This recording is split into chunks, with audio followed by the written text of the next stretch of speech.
Explore your sister islands. And Cayman Airways. Call them on 949-2311 to book your nonstop flights to Los Angeles and Panama. And Digicel, Cayman's bigger, better network. Oh, I think they're doing a great job. A lot of them are. Good afternoon, Dwayne. How are you? Not too bad, sir. Ladies and gentlemen, Radio Cayman's Talk Today with Sterling Dwayne Ebanks. But I do have some questions. There are more questions than answers. Radio Cayman's Talk Today. If you're ready to talk, we're willing to listen. Well, I really enjoy this program today. Cayman Islands' foremost listeners participation program. May God bless every person.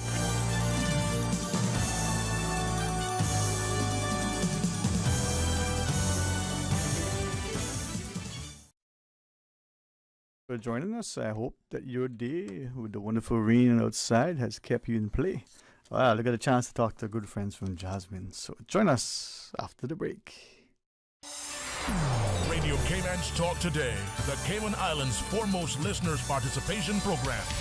We ask our listeners to avoid statements or comments which are abusive, derogatory, malicious, or defamatory. Do not use any indecent language or make any statement which is false or misleading. Email talktoday@candw.ky or call 1-800-534-8255. Courtesy of Flow. Cayman's #1 network that connects you to your world like never before. Let your voice be heard. Once again, here's your host, Sterling Dwayne Ebanks.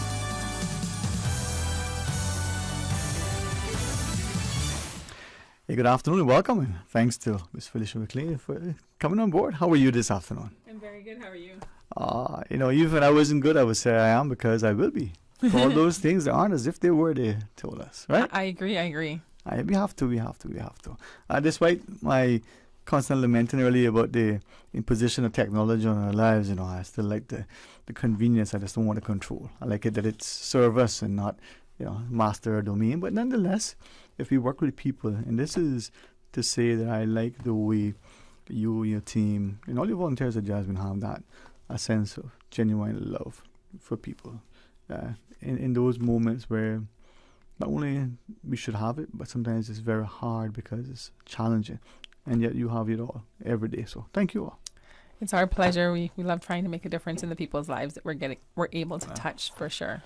Well, I'm grateful that you always bring along good people, whether it's your team members. And as I look to my left, I know a familiar face. I know the excellent work she does in her, her official capacity. And to see her with you today, my inquiring mind wants to know. So, what do we have? So, over the past several months, I'd say, we've been partnering with the Department of Children and Family Services, but mainly the older persons, and Cassandra and her team have been doing a really phenomenal job going into the community to educate our older persons about advanced care planning across the board. I was really grateful when they reached out to me about just, information. I was like, well, hey, I'm happy to tag along and help talk about the medical side of it. And so out of that, a partnership has formed between us, and we've just been going around. And so this segment, as this is something we're doing over and over again and looking for more opportunities to do it. I said, well, how about let's use our session this month to educate our public about advanced care planning, both from a financial and from a healthcare standpoint. So I brought Cassandra on because they've got some really good tools as well. Yeah, and thank you. And I remember when that legislation was being introduced in Cayman, and for some of us, we tried to do something similar in our belief, and I don't think I talk out of school. Some of us are we like to be in charge and control. Mm-hmm. But we also saw how comforting and convenient, it's easier for our loved ones. Hey, when I pass, this is what I want you to do. This is how I want it. It makes it easier for them with great respect. Something as simple as, if it's a gentleman, do you want him shaved or just a little 5 o'clock shadow? And those are little things that we agonize about. Well, yeah, we're going to have you in a shirt, but do you want a T-shirt or do you want it fully buttoned with a necktie? Little things that are significant for you, the person, and if you would tell. But it goes beyond that, Ms. Cassandra, in terms of advanced care planning, or does it include that? Well, help us to understand.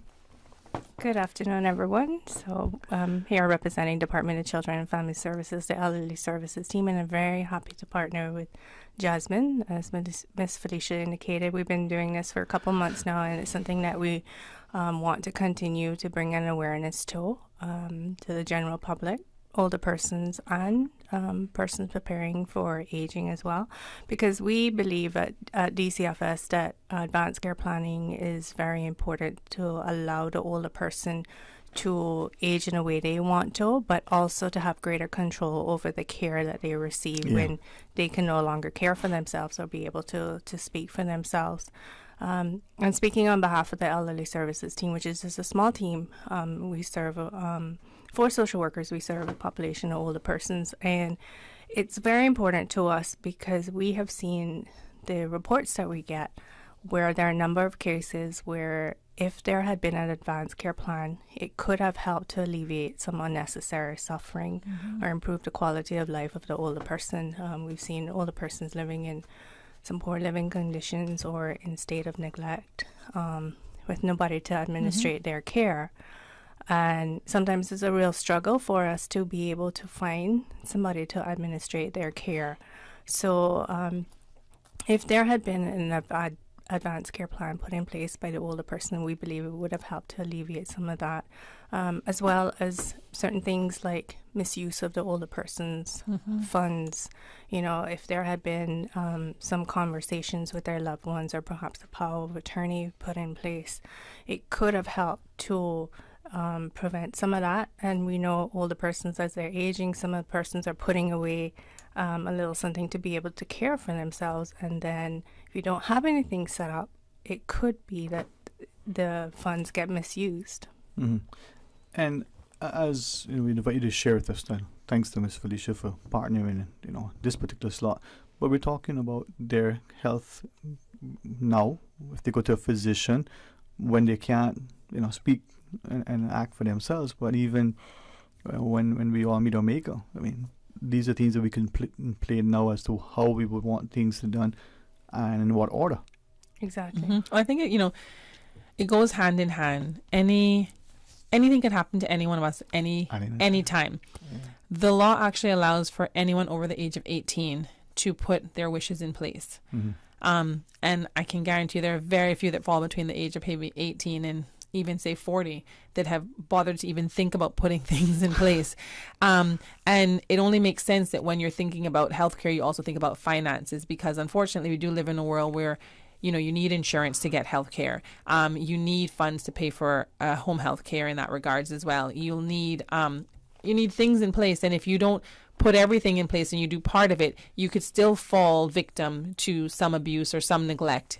And so that's why we think it's so important to talk about it all, not just from an older person standpoint, from a of age individual, to think about, what if this was to happen? What would I want with my money? Where would I want to be cared for? How would I want to be cared for in those situations? And at least have the conversations. I like to actually call it the gift, because when someone is in a vulnerable state, whether it's healthcare related, finance stresses or whatever, and you haven't provided your family with the information as to what to do and what you would like, well, that family now has to struggle to figure out, did I get it right? Like you said, what did they want? Did they want to be clean shaved? Did they want to be in this shirt? Every question leaves you pondering, am I doing the best for that person that I loved at this point in time?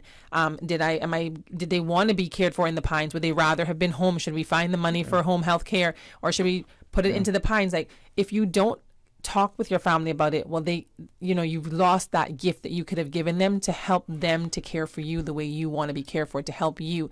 So it really is empowering the person and empowering the family at the same time. They get what they want and the family don't have the stress. And that's the thing, right? The stress, Ms. Cassandra, because in that moment, you want to do the very best, no matter what, and you're going to be questioning. But just for clarity, as we talk about advanced care planning, is this the same as a will? Is it different? So an advanced care plan can be a legal document. It does not have to be a legal document. What Ms. Felicia is referring to is the advanced directives, which is under the Healthcare Decisions Act, which is a law.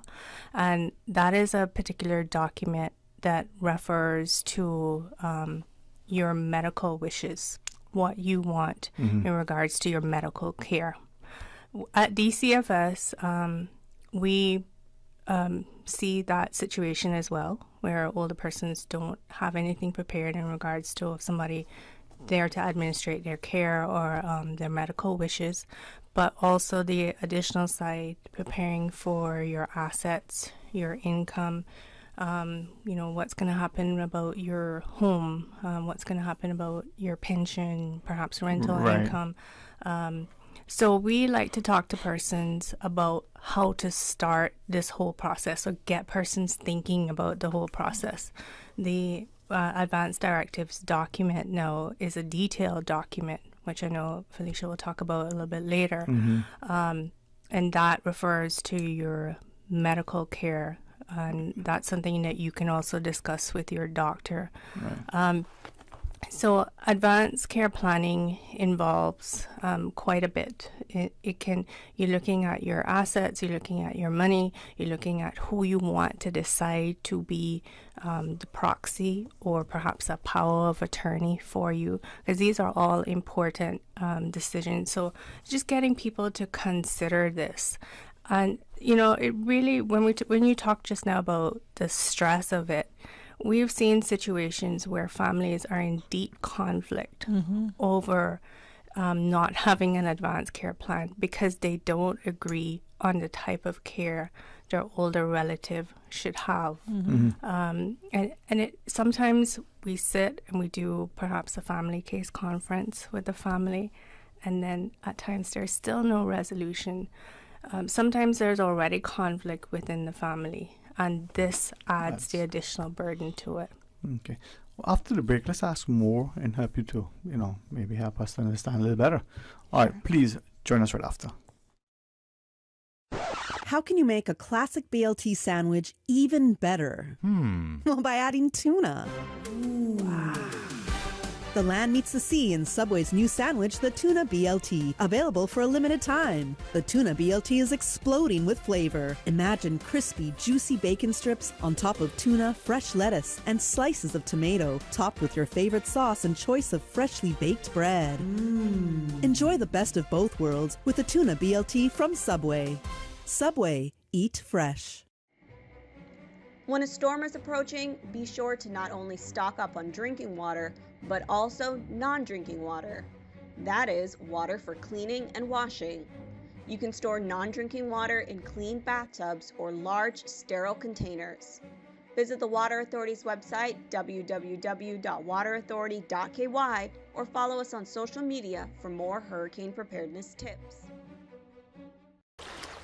Wouldn't it have been grand if you had purchased land 30 years ago? It may not be 2020, but a perfect vision has never been more clear. Cayman Brac and Little Cayman, poised for growth with an eye on the future. Your land, your history, your future. Discover all that our sister islands have to offer. No, man. I'm tired of seeing a new charge on my phone bill every month. You are always complaining about that bill. I think it's time you make that switch to Digicel. I've been with my network for more than a decade. I don't know if I want to move over now. Well, better later than never. When you switch to Digicel, you get better speeds, more data, and simply more value. Best of all, no dishonest practices. What they say is what you get. Make that switch today and get 50% off your first 2 months. 50% off my first 2 months? Mary, you're convincing me now. Okay, I'll visit a Digicel store near me. Experience the bigger, better network. Switch your postpaid number to Digicel for 50% off your first 2 months, or get a free 30-day Prime bundle for prepaid customers. Make the switch today. The Commission for Standards in Public Life reminds all persons subject to the Standards in Public Life Act that they are required to submit their annual declarations by no later than Sunday, the 30th of July. To determine if you are required under the Act to submit a declaration, visit www.standardsinpubliclifecommission.ky/register of interest. Again, the deadline for submissions of declarations to the Register of Interest via the online portal in accordance with the Standards in Public Life Act is Sunday, the 30th of July. Talk today. but I do have some questions. Talk today. Cayman Islands' foremost listeners participation program. Talk today. Because there are more questions than answers. What the public is saying. Waiting to take your calls right now. Sterling Dwayne Ebanks.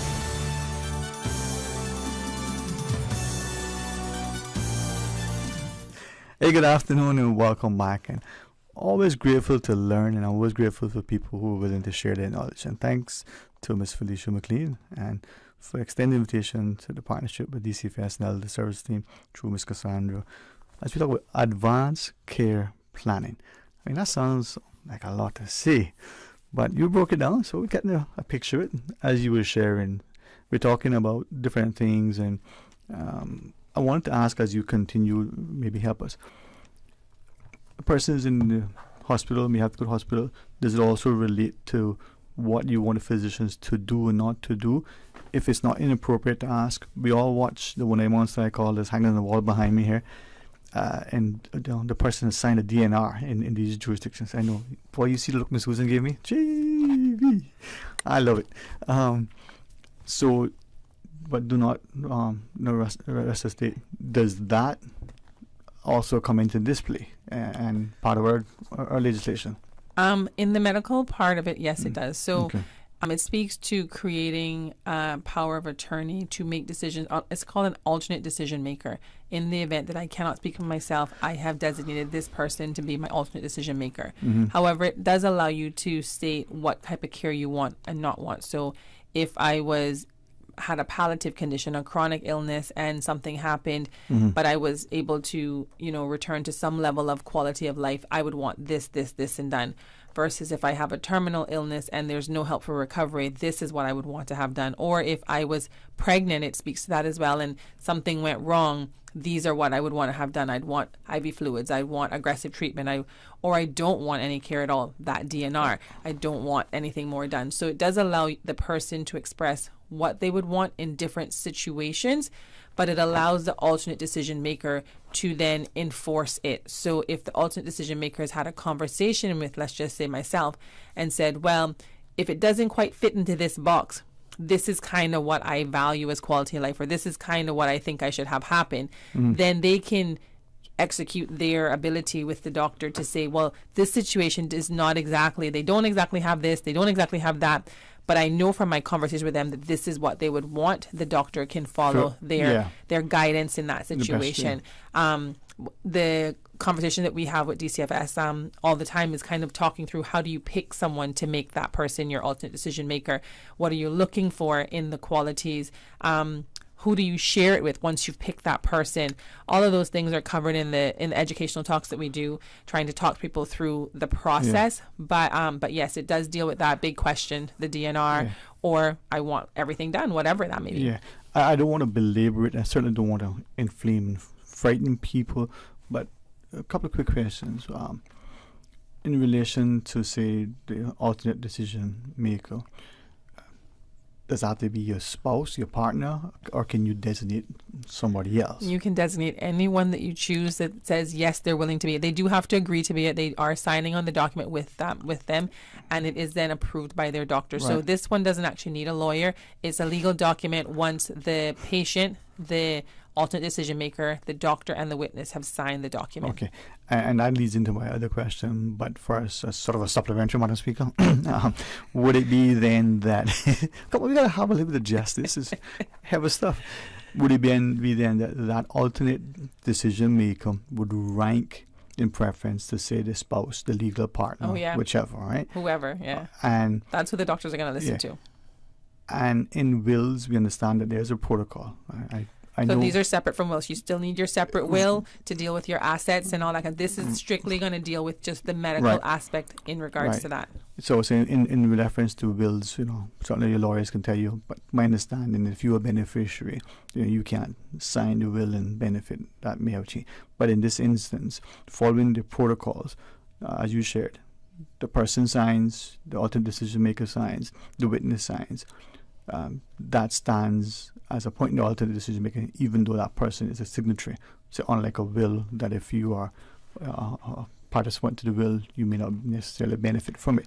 So in this question, does it then need that you should consult a lawyer or someone of that, given the legal under? I don't know all the things that come before the law to swear to it, but I would say, to my knowledge, I think when we looked, because I sat on the committee putting this together, I don't remember it saying that as long as the person agreed to be it and the doctor believed that person choosing them was in their right mind to choose this person, the will and all the financial stuff are something totally separate. It wouldn't hurt to read the fine lines in it, obviously, just to make sure, but I don't believe there's any, and the two don't speak to each other. Right. And the reason, sorry, Ms. Cassandra, as you go ahead. Yeah, I was just going to add to that.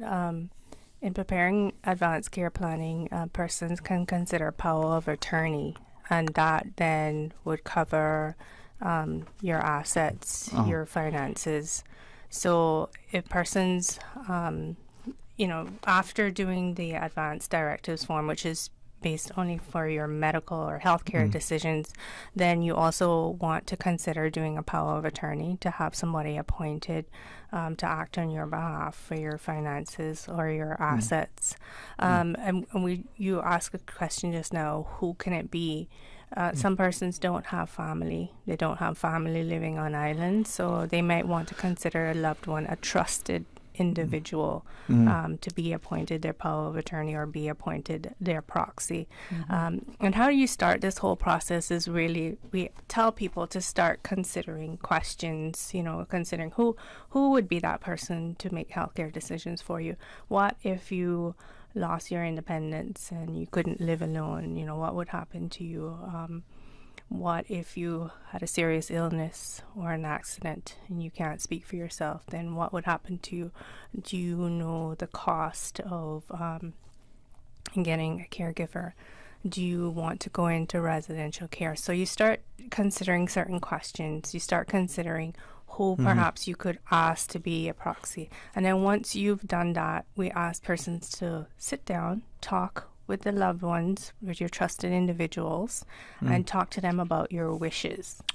And from there, you're going to write it down. So you write it down and you share it with those loved ones, with your power of attorney. And once you've written it down, it doesn't mean that it's set in stone. You can always review it. You can always change it. And we tell persons that, perhaps you want to consider it annually, a certain date every year, just to review it. Because even the healthcare directives document, it does not have to be set. You can always change it. I know you share with us you have other engagements. So thank you for being so diligent and dedicated, to your clientele. But thank you. But from what you shared, this is something that we need to start talking about, thinking about, recognizing the importance for ourselves, but for the added convenience and comfort that we would give to those that we care about, who are now sort of left to have to deal with this because we can't. Before you have to go, any final thoughts? I'll ask Ms. Felicia a few things afterwards and share a message from the WhatsApp in your absence, but also invite people, if they want more information, how do they reach out to it? I'll leave that to you. Certainly. I can leave our contact information. We're located at Apollo House East on the second floor on Mary Street. That's Department of Children and Family Services. Persons can come in there. The contact number is 949-0290. And we also have an email address, dcfselderlyservices@gov.ky. We're happy to provide any further information. We do have a pamphlet of information as well to hand out if persons want to just get further information. So, the person can contact us. All right. Well, thank you always. She's like the rest of her stalwarts are amazing.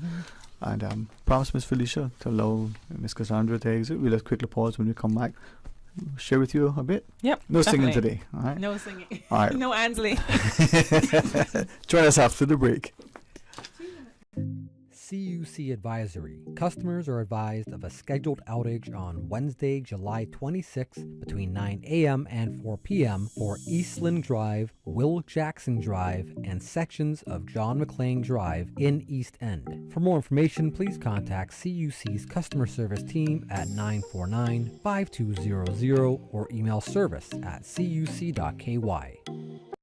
You know, as a little girl, I dreamt of traveling to faraway places and foreign lands. I tell you what though, no more dreaming. This summer, I going flying with Cayman Airways. How blessed are we in the Cayman Islands to have a very own national airline? Girl, you can fly to so many international destinations without the hassle of connecting flights. On top of Jamaica, Cuba, and Honduras, you got non-stop flights from Cayman to New York, Miami, Tampa, and even Denver, Los Angeles, and now Panama. Going to be a little cafe con leche and Hollywood Squares for this old gal this summer. Make your travel dreams come true with Cayman Airways, offering non-stop flights for non-stop adventures in Panama, LA, and many more places in between. For details and to book, call 949-2311, contact a travel agent, or visit CaymanAirways.com. Your dream home starts with a vision, and often inspiration is at the heart of that vision. Brand Source Home Gallery's in-house designers are here to help bring your vision to life. Whether you're remodeling or building a new home, Brand Source Home Gallery is your one-stop solution. Explore their kitchen cabinets, sinks, faucets, bath fixtures, tubs, vanities, and more. Let Brand Source's designers help and inspire you with your next project. Call 623-5000 and schedule an appointment with a design expert at Brand Source Home Gallery, Dorsey Drive, Industrial Park, serving Cayman for 50 years. All aboard the Pizza Boat! Cayman's newest pizzeria. Birthday parties, office luncheons, summer camps, game night. Whatever your occasion, bring the fun with Pizza Boat. And Cayman Twist to pizza, bringing fusion ingredients from all over the globe to give you locally inspired fresh pizzas all day, every day. What's more, now you can enjoy a boat-shaped pizza with toppings of your choice. It's Pizza Boat. Pizza Boat, now open in Queens Court on West Bay Road. Pick up or delivery 949-0000 or order online www.pizzaboat.ky. Pizza Boat. Experience the ultimate pizza voyage. Take some advice from your Aunt Angie. If you want to go scuba diving on your vacation, don't bedazzle your wetsuit. And you think you look great, but what you don't realize is that you look like a shiny, scaly fish. And it won't take long for a shark to notice you. Next thing you know, you're busting out every karate move you got. But if you're smart, you'll have CG medical insurance and get airlifted out to the closest hospital. Get coverage for emergency evacuations. CG Britcay. Good like that. All benefits are subject to policy provisions, including eligibility at the time of service. Talk today. But I do have some questions. Talk today. Cayman Islands' foremost listeners' participation program. Talk today. Because there are more questions than answers. What the public is saying. Waiting to take your calls right now. Sterling Dwayne Ebanks.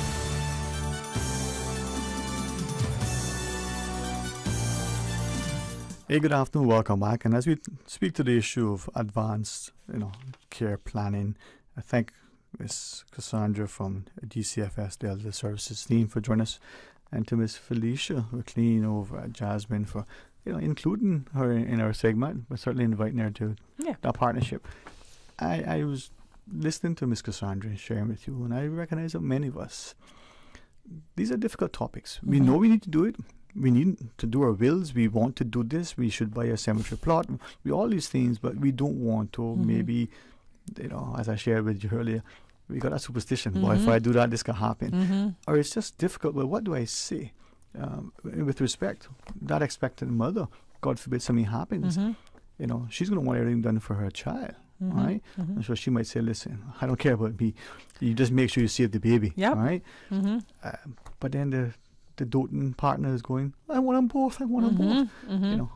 How do you deal with that? I mean, that's actually a great example, and that's exactly why you need to make your wishes known. And also why most hospitals around the world, I mean, if you go into most hospitals, from the time you're admitted and you're over the age of 18, the first question they're going to ask is, what do you want to have happen and who can speak for you? They want to know what your wishes are, even if it's everything to be done or it's, don't do anything at all, for the same reason, because they don't want to be held liable for doing something against your wishes. You know what I mean? And so you don't want to put your husband in that situation. You don't want to put your parents in that situation. So the best thing to do is to, think about it. And it may be, yes, save me and the baby. It may be just save the baby. But at least, you have the family have something to go on when the doctor comes to them at that really hard, difficult question at a really emotional time, instead of having to stop and be like, what should I do? What should I do? What should I do? This is what we had. And it is something as a conversation. You could take your time and write it all out and have the papers in place. But Sterling, I cannot tell you how much even just having the conversation about it, just this, over dinner, over coffee, maybe while you're on vacation, hey, let's just chit chat about this for 2 seconds. You never know if something was to happen, kind of what do you value? Yeah. What do you think is important? I use my sister's probably gets upset with me all the time, but she said, tell, girl. she did say once, if I was in a vegetative state, but my brain was completely with it, that I'm okay with living and seeing my child grow up and seeing these things because I'm mentally apart and I know what's going on, even if I physically can't do it. I don't know that I'd feel the same way. I think I worry about the burden on the family. I worry about the burden on everyone. And so I'd probably be like, well, that's really not great quality of life. And what is it, the quality of life for them, if that was the case? And so we look at things differently. We value things differently. So how do we expect our loved ones to know what we want if we don't tell them? Yeah.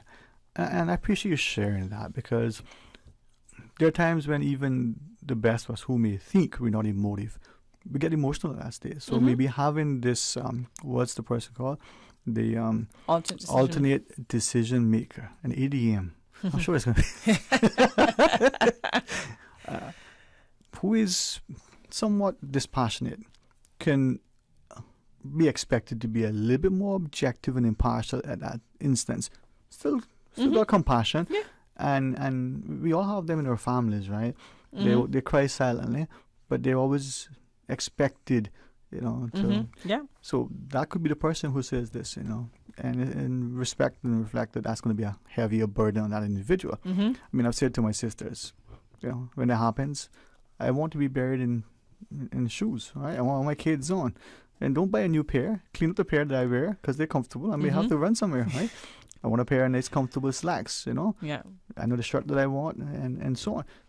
And I don't think any of those conversations make anything happen any faster. If anything, it brings a bit of humor to life in the sense of, hey, this is what I like and this isn't what I like, and it's just food for thought. And if you don't have it written officially and signed off on, which would be great, but let's just say something happens before you do, at least they have an idea of what you value, what you like, in that context, what you would want to see happen. If you like a nonprofit and you have X amount of savings, maybe that person would like to give money to that, or they want flowers in lieu of that because they're not really a flowery person. Like, there's all these little things. I think we do need to, as we evolve and change anyway, and as the world, we live longer, but at the same point in time, we have a lot more serious illnesses around there. I think we do need to take the time to just give that gift, have that gift of a conversation with those people that you love the most. And again, I'm hoping that me asking you, and I've looked at the legislation, I've got a tons of questions, so I don't want to, make it seem difficult for people. But as you shared, this partnership, these presentations can help to at least start a conversation. Correct. And you may find that, like the will, you can revise it at some point. Oh, yeah. No, we highly encourage you to look at it every year. What happens sometimes is you get married or you get divorced and what you wanted one time and who you want to speak to, you might change. And so definitely you don't have to wait and do it every year. But as things change in your life, as circumstances change, I might have done it when I was fit and well, and then I got diagnosed with something and I needed to change it. Something happened to one of my kids and who I was going to have isn't able to do that anymore. Anything can change. So it is something that you should revisit on a regular basis, know what it says, and then update accordingly, both your medical and anything financial. And I think why the presentations help, because immediately I can see a number of questions. I'll be mindful not to ask. You're so kind. No, thank you. And it's part of learning, right? But we can keep going we can go on. I did try to get one of the lawyers that kind of helped draft it come on, but she couldn't make it. But maybe next time. Yeah. One of these times, because we know with the will, this will is effective until there's a subsequent will, and then that takes precedence over this, right? This document being as important as it is, how do you prepare it? Who is it communicated to? The questions that you already shared earlier, right? Where do you keep it? How accessible is it? Who knows about it, all of the things that are in these conversations. But just for the listening audience, once it's signed off on, we encourage you, and it says on the bottom of it, leave a copy with your doctor. You can leave a copy at all the hospitals. You should leave a copy on your kitchen fridge or in the cupboard by there that everyone knows that's where important documents are kept. You're going to leave a copy with alternate decision making person, they'll have a copy as well, and so you can leave it everywhere. Okay. I want to read something that was shared, but before I do, some documents need to be processed through the courts. Not this right? one.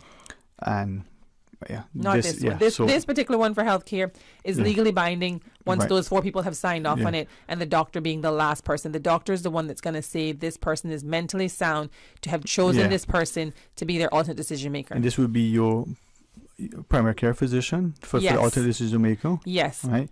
And understand that, and the reason why, thank you for that, it's not that difficult. This one don't cost you anything other than a doctor visit. Just your doctor visit, right? And more than likely you're with your physician at some point, and you just say, hey, I'm looking at this. The doctor is going to welcome that because it makes their lives, you know, they can well, it really helps everyone at the end of the day. If something happens later on, they can say, well, this is what this person wanted, this is what they value, this is who they want to have speak for them. So if they do get admitted to the hospital, they've got that. So and there are things that I think these presentations will help. I mean, given our changing circumstances in life. Can I read you what was shared? One of our messengers, and we're speaking to Miss Felicia McLean from Jasmine. This person writes, if a person has a DNR, and that's why do not resuscitate, right? In place with a hospital, does the fire service or the ambulance also know about this? And it says, now, based on a previous experience, was being told that they have strict orders to attempt to resuscitate the patient when they are called. Now, we see the professionalism and the competence. I hope they don't mind, but I commend them when they return, not just the kindness, but the competence. They're right there. Hey, we're going to do everything we can in this instance. And just watch them jump into action and like, wow. It really makes you feel good that you have that. But with what that person has shared. So answer number 1 to that, first and foremost, every time a patient is admitted to the hospital, they have to reestablish their DNR. So there's no actual hospital DNR that stands. Okay. If you were a DNR today, like my grandmother, she goes in, every time she goes in, we have to tell the emergency room doctors again, she is not for resuscitation. This is our wishes, da-da-da-da. They know, they make a note in it, and that lasts for the admission. Upon discharge, like they said, they go back home. You started from scratch again. However, hence why we did the Alternate Decision Act document, and we fought for that to get that law in place.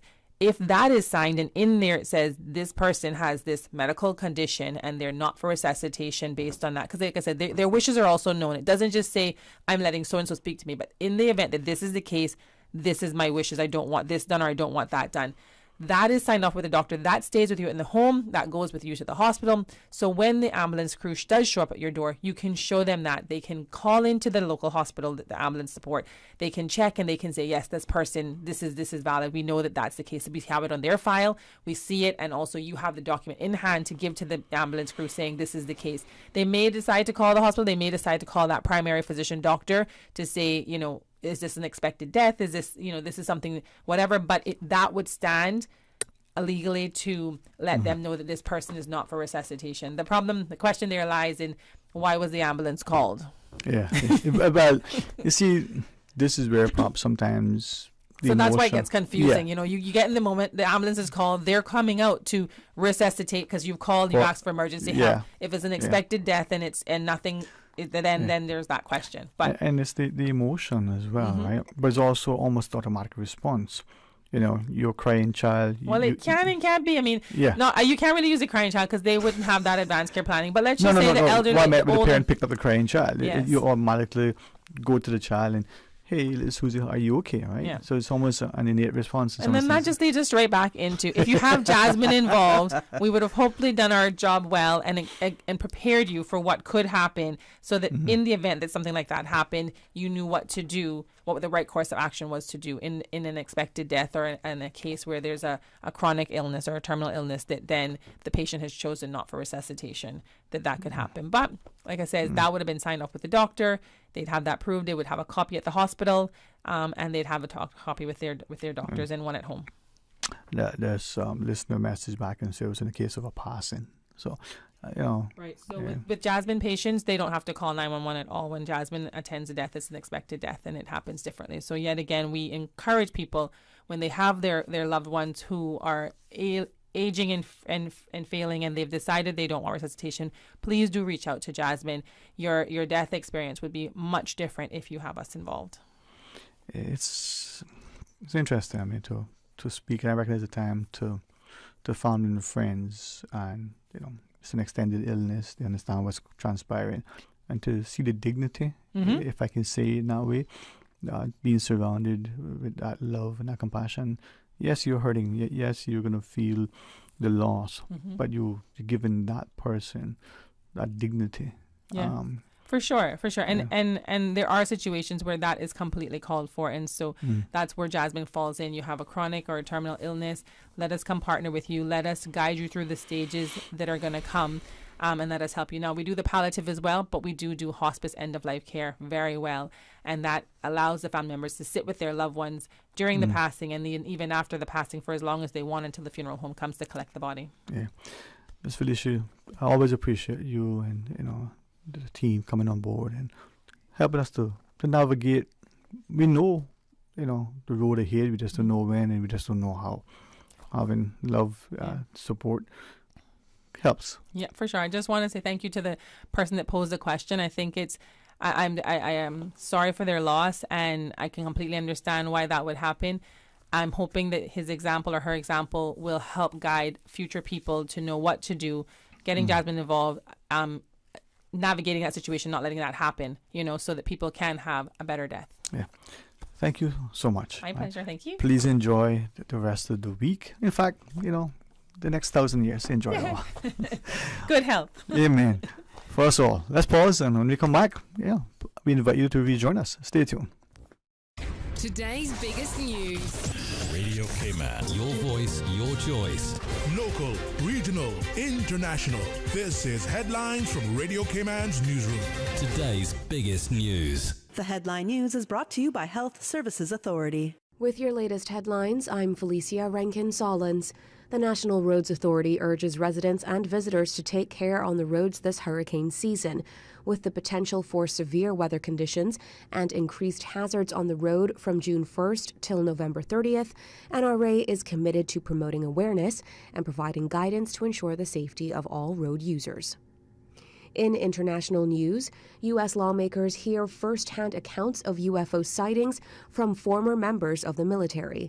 A key witness is David Grush, an ex-intelligence officer who claims the U.S. government has intact and partially intact alien vehicles. Grush has alleged that information on unexplained anomalous phenomena is being illegally withheld from Congress. Another witness is retired Navy Commander David Fravor, who says he chased a UFO while flying over the ocean in 2004. The hearing is exploring what the U.S. government knows about UAPs and if there are any implications for national security or a need for more transparency. Hollywood actor Kevin Spacey wept in court as he was cleared of all charges in his sexual assault trial in London. Jurors at Southwark Crown Court returned not guilty verdicts for 9 sexual offense charges relating to 4 men between 2001 and 2013. Speaking afterwards, Mr. Spacey said he was grateful to the jury as he thanked them for their deliberations, which took more than 12 hours. Those are your headlines. I'm Felicia Rankin-Solins. Today's biggest news. Radio Cayman. Your voice, your choice. Local, regional, international. This is Headlines from Radio Cayman's newsroom. Today's biggest news. The headline news is brought to you by Health Services Authority. The Health Services Authority has over 120 world-class physicians, offering the most comprehensive range of specialist services on island. Our dedicated team of professionals provide the highest quality care in orthopedics, interventional radiology, women's health, geriatrics, and a host of other specialist areas. We are a JCI accredited organization with a proven record of excellence. At HSA, we are committed to caring for you. For more information, visit hsa.ky. Radio Cayman is pleased to feature this special Sister Islands historical vignette brought to you by the Ministry of District Administration and Lands. Explore your history, explore your land, explore your Sister Islands. Hinton Roxroy Connolly was born in Creek, Cayman on 9th of September 1937. fondly known as Big H to his family and friends, both a sailor and electrical technician with 5 years at sea and 29 years with cable and wireless. In January 1960, Big H married Cicely Dilbert of Creek, Caymanbrac and had 5 sons. In October 1976, he was united in his second marriage to Francine Porter of Spot Bay, Caymanbrac, and they had 1 daughter. Big H was a part of the band Eddie and the Beach Boys, and in August 1977 traveled to New York, where he recorded and published his album, A Quick Drink by the Pool Bar. Big H could always be found at the Hilton, his backyard kitchen, which he built in the late 80s to house in yams and cassava he cultivated on the bluff, later converting it into an outdoor kitchen which was named the Las Vegas Hilton. Big H spent the majority of his time at the Hilton, and you would find him playing his guitar and singing his heart out while sipping on his 345 beers. He was known for having many cook-ups with his famous beef and pork. On the evening of Wednesday, 18th September 2019, 9 days after celebrating his 82nd birthday, Hinton passed away peacefully at the Health City Hospital in East End, Grand Cayman. He was the proud father of 6 children, along with 17 grandchildren and 11 great-grandchildren.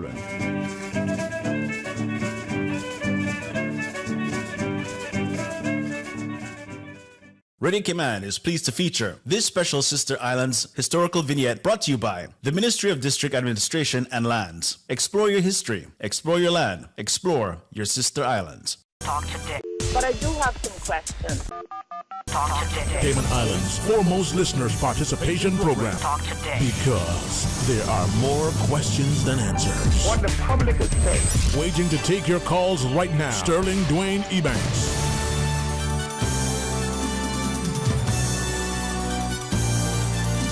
Hey, good afternoon and welcome back, and thanks for joining us, and thanks now for the opportunity to speak to Mr. David Hunter as the chair of the International Youth Day 2023. You know, every time I think of writing down, the digits 20 and whatever numbers come after that, I start to feel like I can remember when writing 1980 was a long time ago. Yes, but we're in 2023 already. Indeed. That could be worse. It could be 2022 again. Yes. Don't go back to that. Don't go into that. So good to see you, sir. Welcome, welcome. Thank you, Mr. Sterling. All right. Well, I respect that you have with your team a lot on, so you've allowed us 15 minutes to chat about an interesting and exciting topic. So we're gonna be mindful. International Youth Day, huh? Yes. I hope I qualify for being youthful. I think you've passed that. Hey. I've also passed that. Okay, he has 10 minutes. Not 15 anymore. Wisdom comes with the ages, they say. Yes, indeed. But no, it's all good in joke and jest as we, bring a little bit learning through our levity. So, but thanks. So what is it? Share with us. Give us a bird's eye view. Okay, I just want to start by giving you some historical background as to how this day came about. Uh-huh. In August of 1998, a World Conference of Ministers responsible for youth affairs met in Lisbon, which is the capital of Portugal, to focus on the role that youth play in international development. They looked at things such as areas such as education, culture, politics, technology, economics, and social innovation such as the eradication of poverty and the preservation of world peace. They also discovered, based on what the statisticians said at the time, that 50% of persons living on the planet are 30 years and younger. That is a significant figure. Anything that is 50%, you have to pay attention to. And they also predicted that by 2030, the population, that age group, will move to between 57 and 60%. In the following year, that's 1999, the General Assembly decided that they would ratify an agreement that every year, the 12th of August, will be a time when we'll focus on the role that youth play globally. Fundamentally, every year, a theme is chosen and activities are planned around the theme. Mm-hmm. This year, 2023, I must hasten to say that the theme is Green Skills for Youth Towards a Sustainable World. I'm going to repeat that. For emphasis, Green Skills for Youth Towards a Sustainable World. Yeah, green skills for youth, huh? for youth. Towards a sustainable world. They're the future. They have to start now to take over from us. And this is where, understanding your demographic can be very informative. And statistical analysis can help you to develop policy. And if you're thinking 60% of your population, global population of 8 billion, well, maybe it's less now, is under 30. Yes. That can bode well if they're healthy, if they're educated. Are they informed? Are they engaged? Are they involved? Do they have the skill sets, the knowledge, and the ambition to drive the determination? Indeed. And are we passing the mantle to them Yes. with expectation that they can take it up? That's what we want. And that's what we need, right? Yes. Okay. That's what we need. But this should be more than just indoctrination, more than just propaganda, more than just... and when we look at our youth, Scripture says, don't let them despise you because of your youth. Yet they are, right? Yes. The young student in the class puts her hand up. Is she given the voice? So this is exciting to see how we can do it. So take us through some of the planned activities. Help us to appreciate, what you're hoping to engage in our communities. All right. Before we get to the communities, I just want to look at, just to sort of break the theme down because we have limited time. Yes, sir. Yes, sir. So, break down the theme. When we speak of green skills for youth, we are talking about green technology. We're talking about solar, wind, engineering. We're also looking at the departure from the dependency on fossil fuel. And that's a big one. We're also looking at global warming, and nobody, even a person who doesn't know about global warming, based on what we are experiencing now, 80 degrees temperature, we're talking about everybody, talking about the heat all over the world. I have friends in Canada, and Canada is a very cold place. The people of the country. And they're talking about, over the weekend, they said, wow, they were sweating, they can't manage the heat. Yeah, man. We're also looking at farming, and that's one area that we really, in this country, we need to focus on a lot. We're talking about farming and learning to feed ourselves. For example, when you look at countries like, say, Italy and Hong Kong, they're very populated. And the houses densely populated. You have persons who plant in pots and hang on the side of the walls. In Hong Kong, they're now planting trees and buildings. And this is the sort of thing we'd want to see now rather than later. We have passed through many phases. Let's look at from energy came about. The Stone Age, we passed through the Stone Era. Yeah, that was a good time. I enjoyed it. You enjoyed that time. Stone and wood to provide energy. Then it evolved into coal. Then thereafter steam, fossil fuel. Now, what are we talking about? Solar, lithium batteries, wind and uranium. Some of those ships that we see out there, like the aircraft carriers, they are powered by uranium, and they can stay out there, they according to the scientists, for even 20 years before they are refueled. So this is the way the world is going, and we want Cayman youths who decide to choose a career path to rather than focusing on the traditional thing, because some of these professions as we know them now, they're going to become obsolete. You say that the young Caymanian fellow presented at the STEM conference that UCCI used to have. This is a Caymanian youth, right? Yes. And he was talking about the use of uranium and nuclear technology and as a power source. Yes. And I don't recall his full presentation, but a small little box basically could power so much. So embracing that, considering not just the safety of it, but the longevity. Yes. So putting this together, inspiring the youth to think about employing technology, developing new technologies, being not just the cliche that sadly the word has come from politicians, sustainable, but do what our ancestors did. Yes. They lived a sustainable lifestyle because they valued who they were and where they were. Yes, indeed. So, and we want some of these youngsters, government assist them with scholarships to go abroad. Yes. Come back with something that can build the nation. Right. We don't want a situation where 20 years from now something goes wrong. Let's say CUC shuts down. We're talking about bringing somebody from abroad to come here to have it repaired. We should have the technology right here. Very much like we should be able now. to feed ourselves. Yeah. Yes. Yeah, man. Thank you. You're welcome. If I should go in, you had asked earlier about the activities for the day. Yes, sir. Yes. We're accustomed in Grand Cayman to having brackets coming over to participate in some of the activities here. This year, the Department of Children and Family Services has decided that we're going to take children from here to Cayman Brac. Yeah.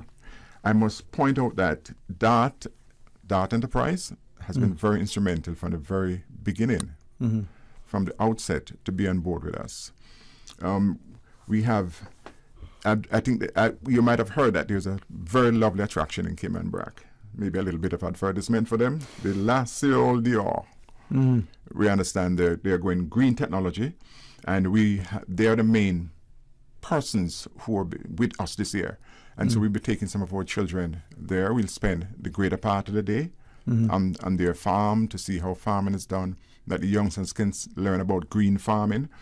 Thereafter, we will have a psychologist from HSA, Faith Hospital, who will do a presentation, of course, get into the minds of these children to help them to rethink and recalibrate the way they see things. And of course, everything will be around the whole theme that I mentioned earlier. Thereafter, we'll have a little bit, because just a day, just one day, we have to think about traveling time to get there and traveling time to get back here. Then we're going to have trivia, which, a little bit of entertainment after touring and going through the educational aspect of things. And I must point out that what we're going to be doing is taking little pots, empty pots, and we're going to give each child a sack with soil, and we're going to give them some seed. And we're going to ask them to plant. And a year from now, when we call them, they must be able to show us a plant. Because that's how we start. I remember when I was in school, we used to have what is called Nature Corner. And if in your days, Biology Corner, Science Corner, different names. And it used to amaze me when you put a little seed, let's say a corn seed or whichever. Some beans. And 3 days after, you see that little twig coming out of the seed, and you're amazed as to how things evolve and how things grow. This is what we want. We don't want children just sitting at home and tablets and just play games. We want to get back to basic and learn these things. Yes, sir. Because we have to learn to feed ourselves.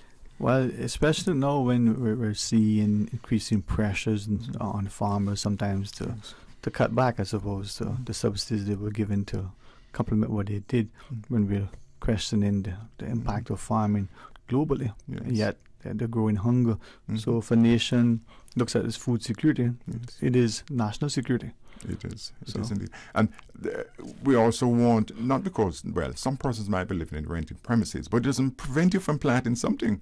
A pot. Portable. Pot. Just as I mentioned earlier about Hong Kong and Italy, how they do things, and other countries Vietnam and other countries that I have not mentioned. That's the way to go.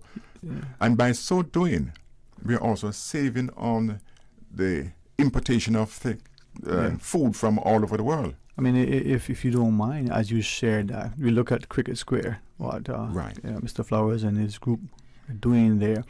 There's a car park, there is greenery, but a lot of it. I've been over there. You can see things that would rival some of the better farms, right? Yes. They're edible, they're at least educational.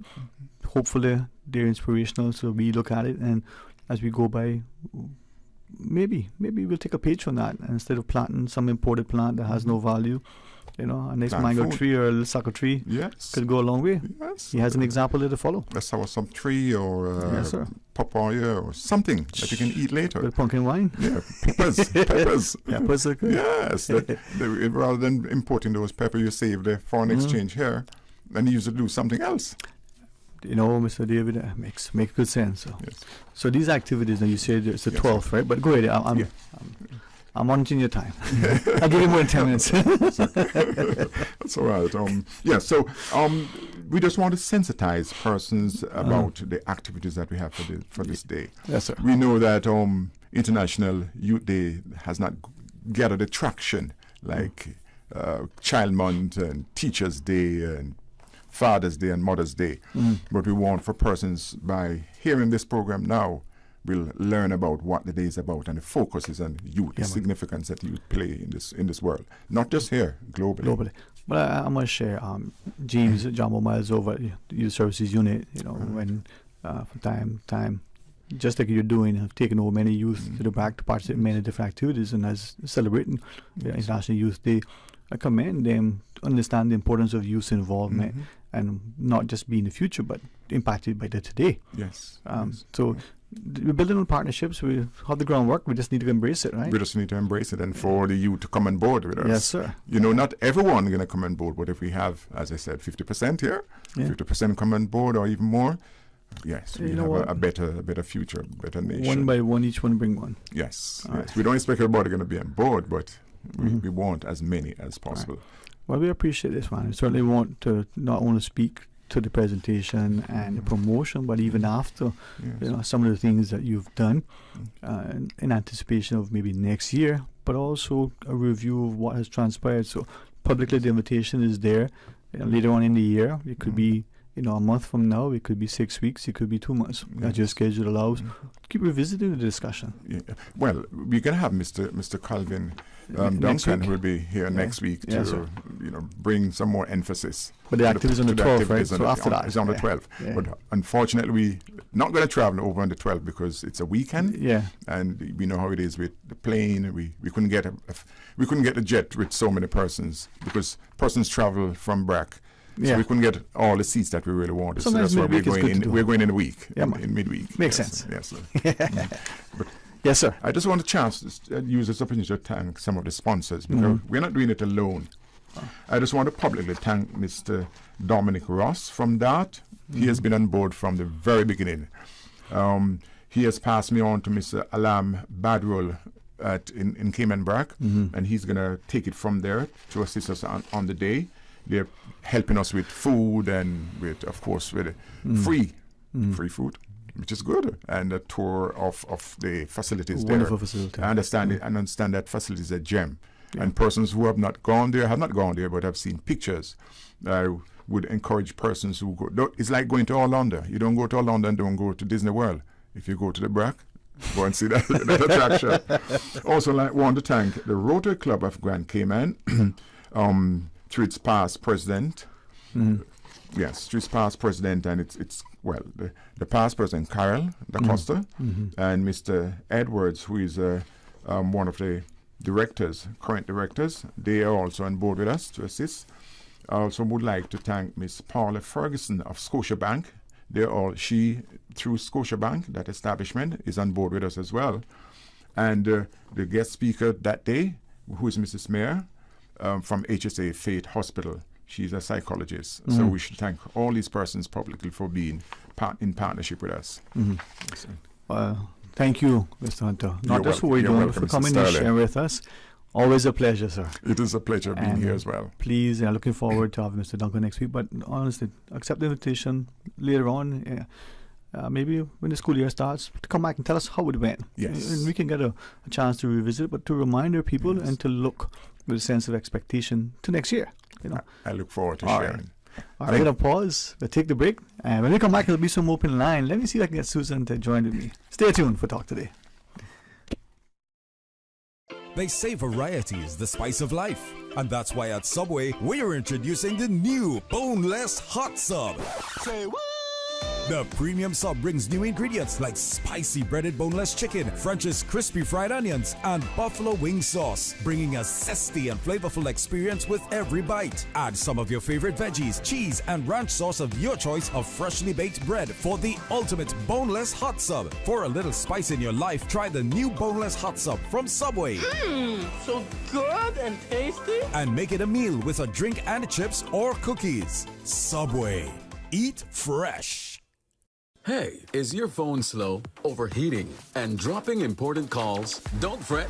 This summer, it's time to flip out with Digicel. Introducing the all-new Samsung Flip 4 with its sleek design and cutting-edge features. You'll flip into the summer in style and confidence. This summer, you can grab the all-new Samsung Flip 4, all just for $145. Flip into the summer with Digicel. Visit a Digicel store near you and grab the all-new Samsung Flip 4 and the amazing 7-day Prime Ultra plan today.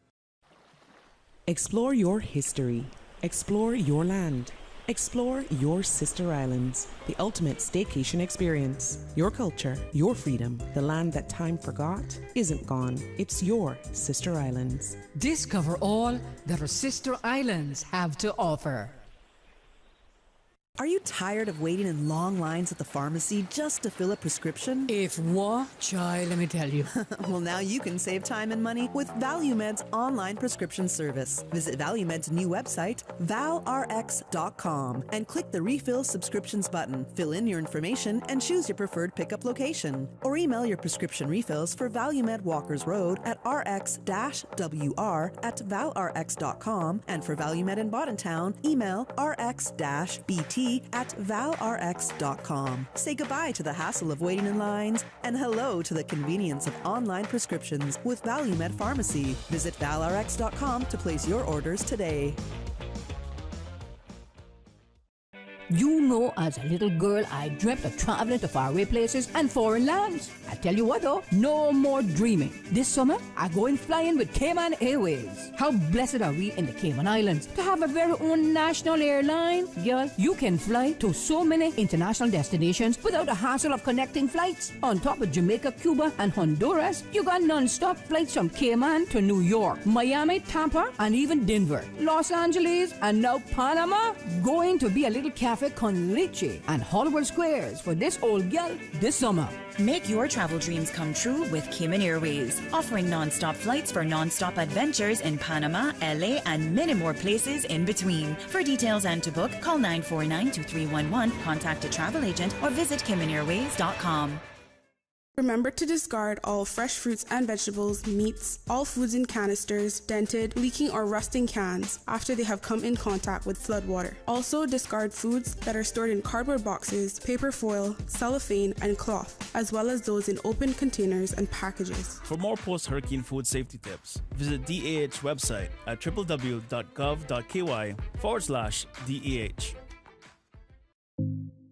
CUC Advisory. Customers are advised of a scheduled outage on Sunday, July 30th between 7 a.m. and 12 noon for Centennial Towers, Heritage Square, and all of Boggy Sand Road in West Bay. For more information, please contact CUC's customer service team at 949-5200 or email service@cuc.ky. Talk to Dick. But I do have some questions. Talk to Dick. Cayman Islands' foremost listeners' participation program. Talk to Dick. Because there are more questions than answers. What the public is saying. Waiting to take your calls right now. Sterling Dwayne Ebanks. Hey, good afternoon and welcome back. And some open line until 2 p.m. When we have, well, we'll tell you what it is going to be at the next break. Ha ha ha. Let's invite all of our callers to be a part of our discussions. 949-8837, 949-62990. You can WhatsApp, call us as well if you want, 925-32621.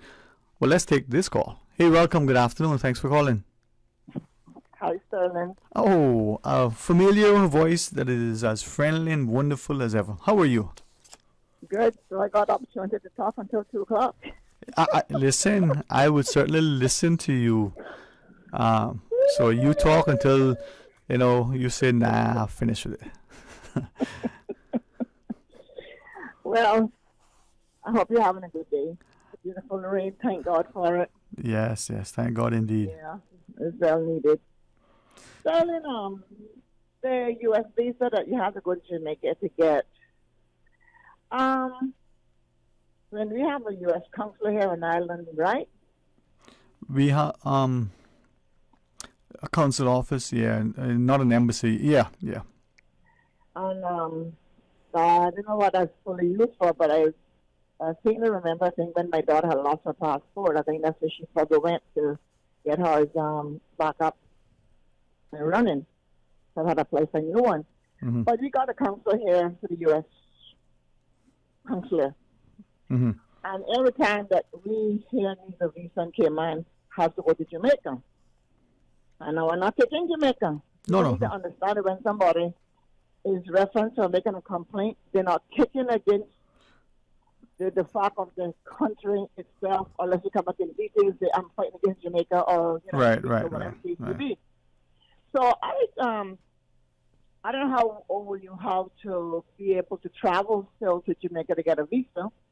I think I heard a rumor sometime that when you get a certain age, you can apply. You can stay here and apply for it. Do you know anything about that?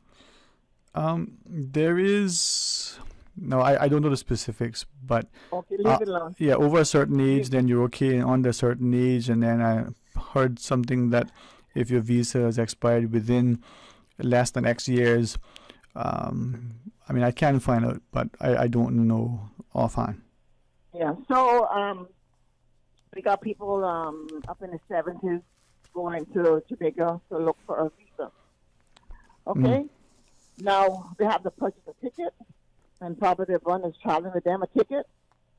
They have to get a hotel, and they have to get a taxi, and then food for the 2 days that they're going to be there. Okay? And then they go to the visa place and told that you're not eligible for a visa.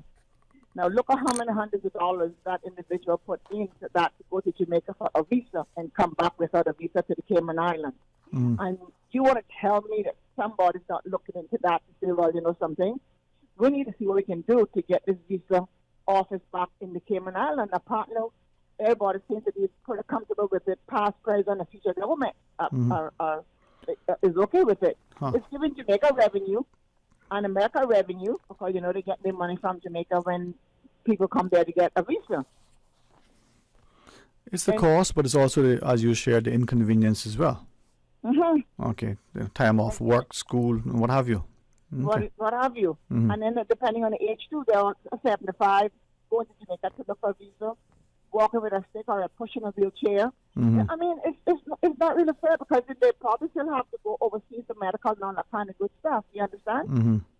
So why is we looking in to making sure that we can get that visa back in this island? I'm not talking about the revenue that Jamaica's gaining from it. Don't get me wrong, but someone to spend that kind of money to go there and come back with nothing. Can't send their passport back to get a visa because they would not qualify for a visa. I'm looking at the revenue for the individual that's leaving here. Got them spend a couple of $100. It's an expense. Yeah, it's an expense, right? It's an expense. And it's not fair. It's not really right because if we can go and try to correct other things and make other laws and everything else, I know 99.9% of the people that live here in the Cayman Islands goes to the U.S., you know? But I'm going to leave you with that. You can think about it and talk about it. Okay, an excellent point. Thank you for doing that. All right. Berlin, I heard, you finished with me? No, I'm at your disposal. You talk, we listen, but we'll... Okay, we have that break. What, a break with Susan? I thought we just took a break. Got another break to take? Okay. All right. You go talk, Mom. You go talk. If you want to. If not, you know... You want me to hold on? No, we're good. If you have something to say and you want to share with us, we always want to hear from you. And honestly, and all jokes aside, Susan is very accommodating. So she said, let her talk, man. She has a good voice. I appreciate that. Really, I had to sell that to you guys. But anyhow, Sterling, I heard something on the radio sometime this morning in regards to hurricane and your property and blah, blah, blah, blah. They didn't get error words for it because I was driving and I just caught the tail end of it. I just want to say that, yes, we are in a hurricane season. And we have to drive practically every main road to get where we want to go if we run from a hurricane in our area. You understand? And these homeowners and these business places and these hotels got all of these trees in their front entrance, and they're hazardous to the main street that we got to cross to try to stay alive by going to West Bay or West Bay, coming to Georgetown, or you know what I mean? The roads are covered with trees over it coming from people's property, and I don't know who the responsibility is. Is it the owner? Whoever's in that department in government, or what MP, I don't know, but somebody need to come out here and write these people up and tell them that any tree that they have hanging out the road, it is their responsibility to have it cut off from hanging out the road, or let government do it and government charge them. But then again, all you can hear, we don't have enough bodies in government to do this, or enough bodies in this government to do that. But I just say that, talking is cheap. We need to walk. Walk the walk. And stop talking. Not around. And I know everybody drives on this island at some point in time before the year is out and before hurricane season is at us to see the trees that are hanging over our main street to get from one point to the next point. Then we still have a lot of cars on the road with their own license plates on them. And there's tons of license plates at the license department waiting to be collected. I feel that someone need to get the police involved and come out here and pick up this person who is still driving with one of these old license plates and let them go and pick up their license plate. Because, Sterling, how can you get your car, keep passing, and you still have the same license plate and probably your plate is sitting by the license department? I don't understand that. Where are they getting past? And the license plates are sitting there at the station waiting on them. If the police can't do it, all the license department got to do is set up a front desk just for that, and let somebody do the job there. Just bring in a young individual, give them that job to contact these people. We got enough media going around. They can send out this information. You got 30 days to come pick up your license, or you will receive a ticket in the mail, or you will be a visit to you wherever you live to give you a ticket. Because then everybody's doing their own thing. What's the purpose of having laws and not being abided by in the rules and regulations? But all me now, if I go now and park in the middle of the road and I can't book on my car breakdown, you don't know what break down, if it's not running or what. I think I call the police and say, boy, why don't you get up the road, park in the middle of the road, and I better try to find what's wrong with her. As you shared, it is important that we look at it, but sometimes maybe some of these things, like the driving, like our interactions, maybe a little thinking beforehand, a little consideration could negate having a government intervention. But I guess we have to think about it. I appreciate you raising the thoughts, though. Yes, I know I got to go to a break, but I want to say one more thing. I'll probably call you back. I know we're going to have someone at 2 o'clock. But Sterling, I just want to say these 3 lanes, you know what some of these guys are doing? Just glide across from one lane to the next, in the middle, and then over to the left, to the right-hand side. Mm-hmm. They just gliding across like it's all about them, and they look at you like you're crazy. Catch me if you're bad. Catch me if you're bad. Yep. But I will leave you with that, and we will talk another time. All right. Well, thank you for that, too. Just coming at 2 o'clock. Thank you, and you have a great one. You do as well. Thank you, too, right? Bye-bye. Bye-bye. When people pay attention and are willing to share perspective, it always helps us to be informed. With that, let's take this next caller. Good afternoon, and thank you for calling. Good evening, Mr. Sterling. How are you? I am very, very thankful, sir. Healthy, favored, looking with grateful expectation. So how are you? I'm trying to get 2 chocolates, but you're not going to have to share. So. But hold on, if you're getting 2, is that because you got to keep one for yourself and then maybe you plan on sharing one? I mean, I'm just trying to think here now. No. All my mother, children, I love myself to death. Mr. Sterling, real quickly, yes, sir. I want to give you, I want to ask you, I want to beg you if you can get anyone from the monetary authority to come on to your show. Somebody called me today and said they went to somewhere to send money with MoneyGram to someone that is visiting another country. And you said that the head office told them if the person that the money is going to doesn't have a phone number, they can't send the money to them. What's going on? How does the monetary authority monitor the Western Union too? Because the Western Union do have them rules. So I need you, because people call me that, I don't know, they don't want this way for their voice to be heard, but I not gonna monitor. They don't need to rob me, because I don't have nothing. I had 4 pairs on my tree, bottleneck pairs, and somebody come in my yard, how to be in the night, because I be watching with my gun in my hand, which I using right now talking to you, and they must be coming at night, and my pear tree right up next to my porch, and I had one laid all night. So somebody came and took the pear, which the first time the tree bare, she had 6, so I got 4 left. And I don't know, the pear not going to be no good to them because the pears is young. They would probably be ready like the middle of next month or something.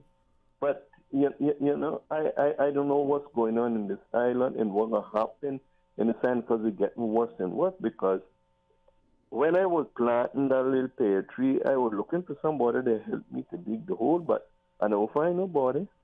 So I had to stop and dig it myself and water it myself. And now that they come, I can't get a pear first. Somebody's got to get it. Mm-hmm.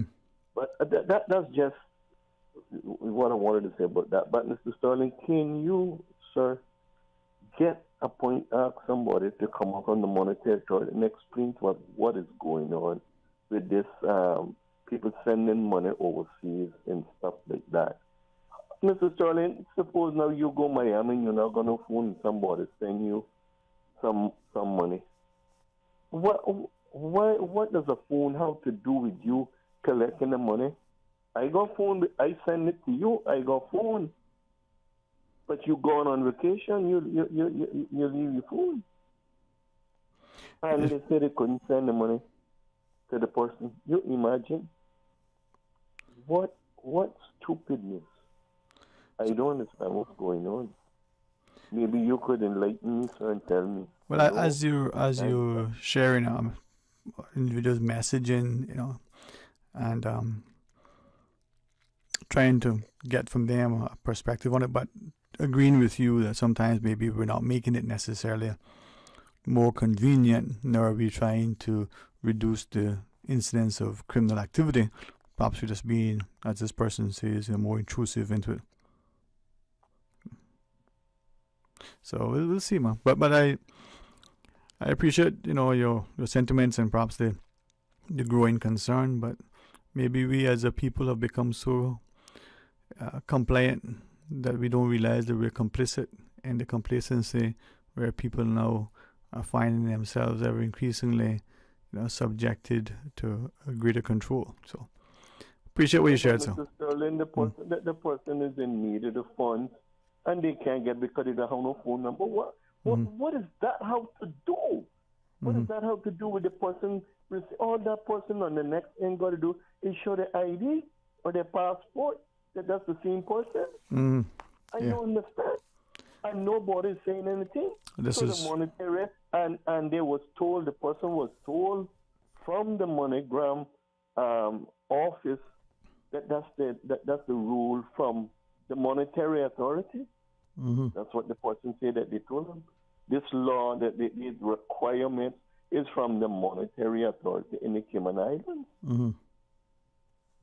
Well, we people need to find out what's really going on with this MoneyGram or stop it altogether or something. Putting in people in inconvenience. Thank you very much, sir. Well, thank you. I mean, it's as I listen to you, there are a couple of things that perhaps come to mind. One is to what extent, and we just speak to the Cayman context, whether we believe it's a behavior that is peculiar to here, whether we may level accusations and say no, that's an imported and adopted mindset. But perhaps to what extent, as a country, the people who live and work here, that we see others,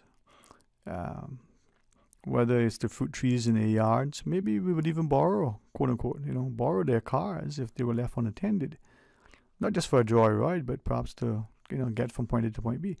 Is it that we believe that fruit in that person's yard, we can just go up to it and help ourselves to as much as we want, or just a few because it's there? Is it that, as a suggestion that may have been made, what if we have public gardens? We got rid of some of these trees that are just nuisances about the place.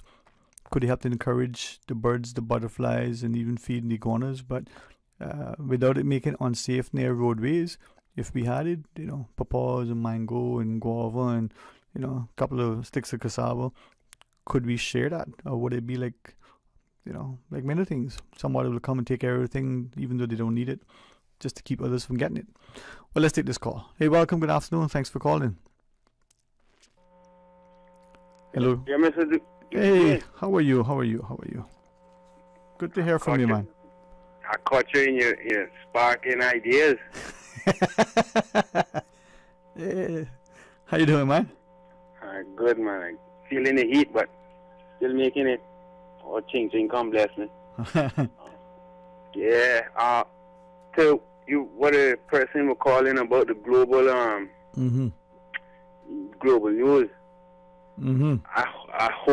I hope they paid attention and I hope they listened to what he said. They said green technology. Mm-hmm. Right. Now you heard me how many times I told you say we can drive off of my greens now. Mm-hmm. All right. And then not only that I planning to drive off of, but the salt water, everything. We gotta get off of this fossil fuel because we're cooking ourselves. Mm-hmm. Mm-hmm. Climate change, they don't want to accept that, but I hope, talking about visa, I hope you know how many gasoline you're burning in the air when you're driving, when you try and get that visa. Like, well, I say we can build the sails and we can make the schooners again. Yep. Big old sails, we can do all of this, and this is what they're afraid to give us back our independence, our little bit of independence. But, so they say, be some serious crabs around you. Have a good day, Mr. Dwayne. Thank you. You do the same, my friend. You do the same. All right, let's pause and take this quick break. Please join us after. From boat days to beach gatherings, leave the catering to Subway. Choose from small and large sandwich platters, double meat wrap platters, and top it off with optional cookie platters for dessert. Or ask about our Subway box to go with the option of 6-inch or foot-long sandwich, 1 cookie, and 1 bag of chips. For all occasions and celebrations, let Subway focus on the food so you can focus on the fun. Visit subway.ky for catering options. Subway. Eat fresh. You know, as a little girl, I dreamt of traveling to faraway places and foreign lands. I tell you what though, no more dreaming. This summer, I going flying with Cayman Airways. How blessed are we in the Cayman Islands to have a very own national airline? Girl, you can fly to so many international destinations without the hassle of connecting flights. On top of Jamaica, Cuba, and Honduras, you got non-stop flights from Cayman to New York, Miami, Tampa, and even Denver, Los Angeles, and now Panama. Going to be a little cafe con leche and Hollywood Squares for this old gal this summer. Make your travel dreams come true with Cayman Airways, offering non-stop flights for non-stop adventures in Panama, LA, and many more places in between. For details and to book, call 949-2311, contact a travel agent, or visit CaymanAirways.com. Homeowners, protecting your family and property is crucial during the season, and you should always assess insurance needs long before a storm makes landfall. Most insurers won't issue new policies or increases when a storm is imminent. Cayman Insurance Center's team of professionals can help owners like you find the most comprehensive coverage and competitive rates. Call the insurance professionals at Cayman Insurance Center 949-4657 or email info@cic.com.ky. Don't take chances with your family's future or your valuable assets. Call Cayman Insurance Center's insurance professionals today at 949-4657. She hear clunk and her car stop. I was just about to send her some money, so I send it straight to her JN Money Transfer card. It cost me less, and perhaps she use the card, pay the garage right away. She'll get discount through the JN Rewards program in Jamaica. This card make things easy. You can even get funds at any multi-link ATM. JN Money Transfer Card. Fast, affordable, convenient. Tell your loved ones in Jamaica about it. Sign up is free. The STEPS 2023 National Health Survey has been extended to September 3rd to maximise participation and give us the best data possible. If you've been chosen to participate, please say yes to Step 3. For more information, contact the STEPS team on 936 4969 or email mhwsteps@gov.ky. You know you've dreamed of that Mercedes, the smooth leather, the style, luxury that feels so good. Ooh la la. With the prestigious 2023 Mercedes-Benz GLA 200 up for grabs in this year's Lions Club of Grand Cayman Benzorama fundraiser. This is your chance to make that dream come true. Tickets are $25 for one, 3 for $65, or 5 for $100. Benzorama fundraiser tickets are available with Lions Club members and various sales outlets. The Lions Club of Grand Cayman Benzorama fundraiser supports numerous community initiatives, includes site screening, Christmas delivery, restoration, and social services. Talk today. But I do have some questions. Talk today. Cayman Islands' foremost listeners participation program. Talk today. Because there are more questions than answers. What the public is saying. Waiting to take your calls right now. Sterling Dwayne Ebanks.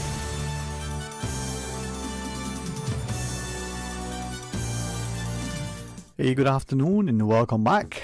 Invite you to be a part of the discussion. It's open line until 2. 949-837, 949-62990. We got a WhatsApp call. I couldn't even say it fast enough. Welcome, good afternoon. Thanks for calling. How are you today? Oh, good afternoon, Mr. Green. How are you? I'm very, very thankful. I'm good. Great. Glad to hear from you. Just have a thought here and probably a few questions and ideas I'd like to share. Of course. Do you is there a number of how many people are unemployed and what the demographics is? The Economics and Statistics Office regularly does its labor force survey. The last census did also provide some data relative to the employment trends and unemployment and the demographic relative to the age, and we see that younger population being sort of representative of the higher unemployed sector. I don't have those numbers to hand, but it is available on eso.ky. eso.ky. Mm-hmm. Okay, right. So I was thinking, like, for those who are unemployed, the younger ones and the middle-aged ones or whoever, they're able to work and move around. I was thinking, and instead of sitting around, not doing anything, and complaining, and lately we've been hearing a lot of complaining, no works at Cayman. What about creating work for yourself and being a little creative? For example, if you like arts and craft, you could, simply get on YouTube and get your little art and craft business going, and you can take your stuff down to the pier or wherever the tourists are and sell your works there. That's in the meantime while you're waiting for what you really like, and maybe that can kick off and be a big thing. You never know. Or if you like, if you're into music, or if you're not into music, you can pick up a guitar and start practicing and learning during this time that you don't have a job. There's YouTube once again. Guitars are relatively cheap. You can get guitar, and you might be good at it. I've tried it and I've struggled, but some people, get through it easy. So those are ideas. Or if you I was looking through some of my parents' old magazines when I was back in Cayman, and I noticed they used to do like little cabaret shows in the hotels and the fashion show. I think we need to bring that back in Cayman.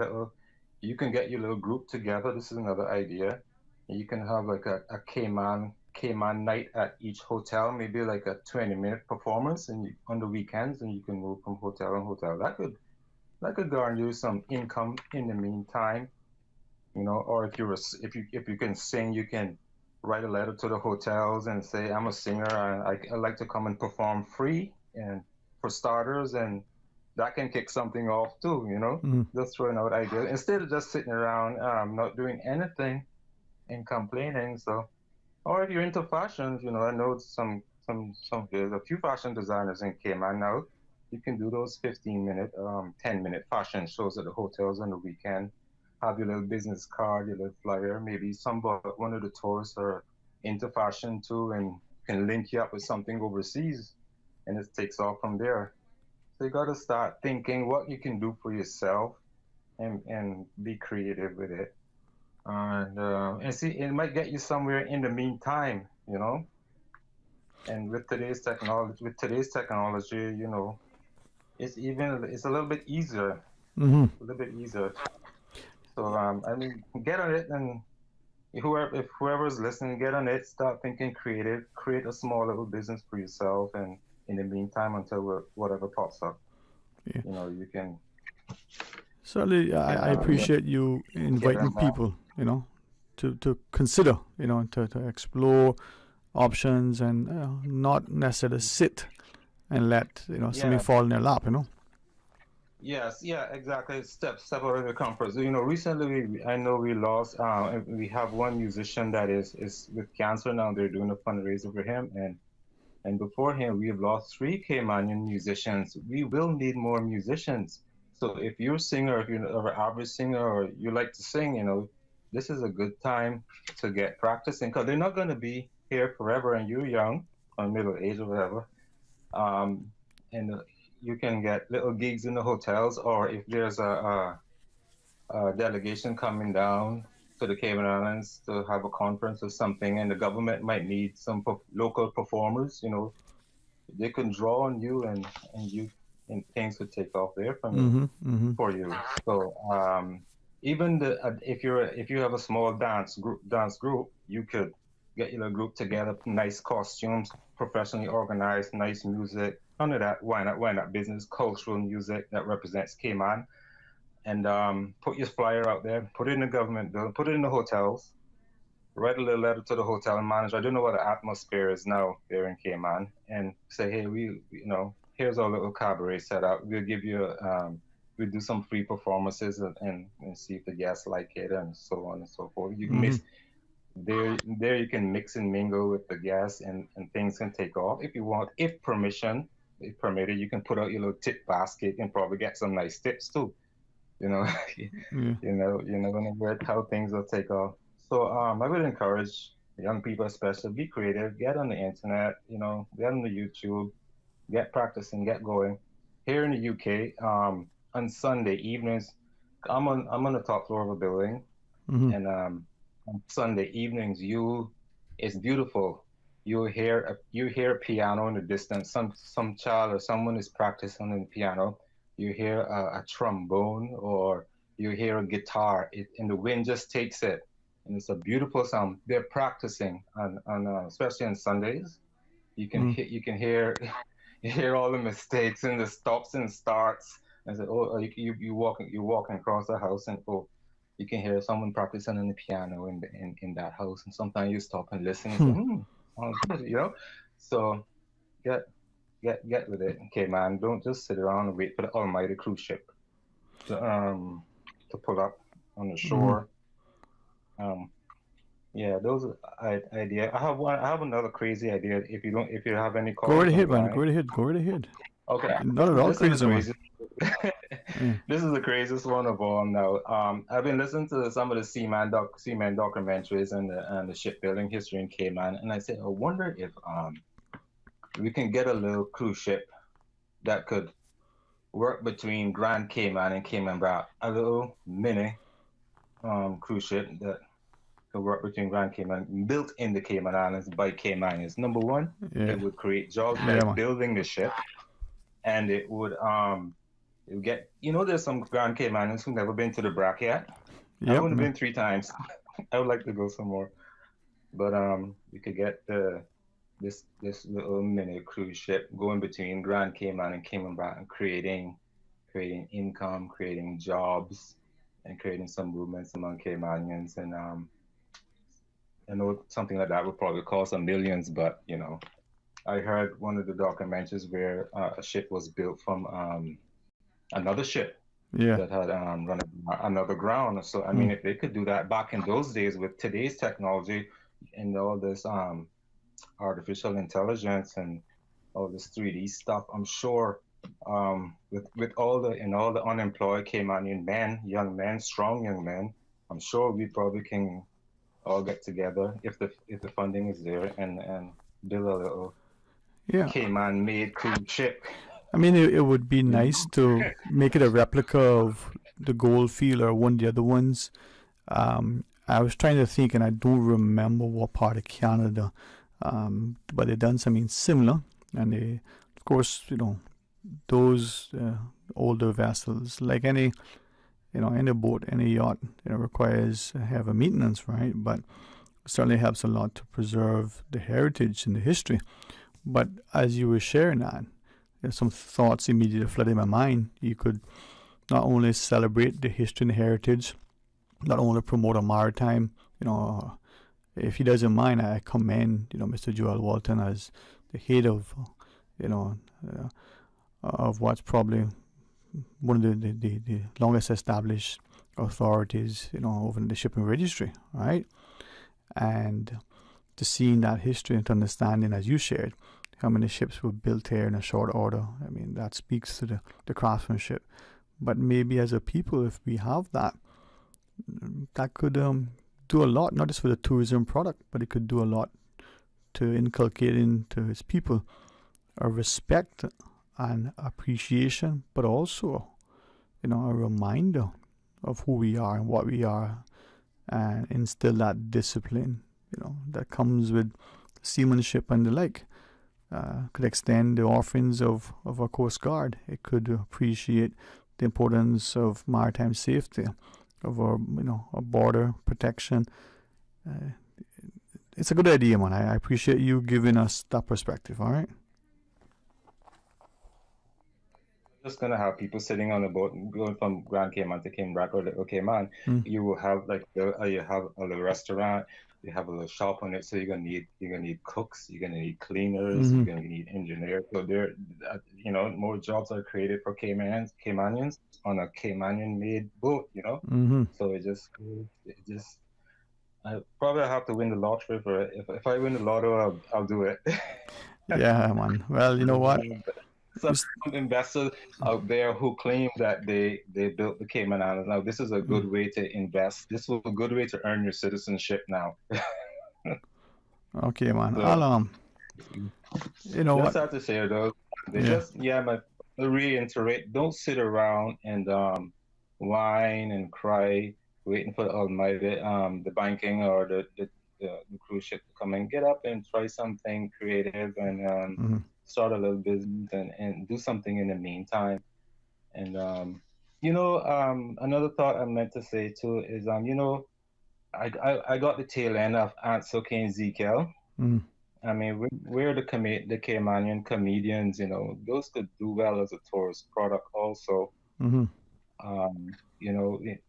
Soke and Ezekiel are not going to be here forever, so this is a good time to get your art together and get trained. Yeah, man. John Mitch not gonna be here forever. What's his name he was on your show the other day. She's not gonna be here forever. So we need to get those young musicians up, get them in the hotels performing, even if they have to perform for free. Yeah. They can perform for tips. Yeah, there's a lot that we can and should be doing. Hey, thank you very much. All right. Yeah. All right. Enjoy the rest of your evening, and hopefully we'll get to chat with you whenever you can. All right. Okay. Thanks, man. All the best. All right, the news. And after, well, Miss Kathleen Tyson will join us, and she will be accompanied by Lettuce. Join us after, and you'll see for yourself. Stay tuned for Talk Today. Today's biggest news. Radio Cayman. Your voice, your choice. Local, regional, international. This is Headlines from Radio Cayman's newsroom. Today's biggest news.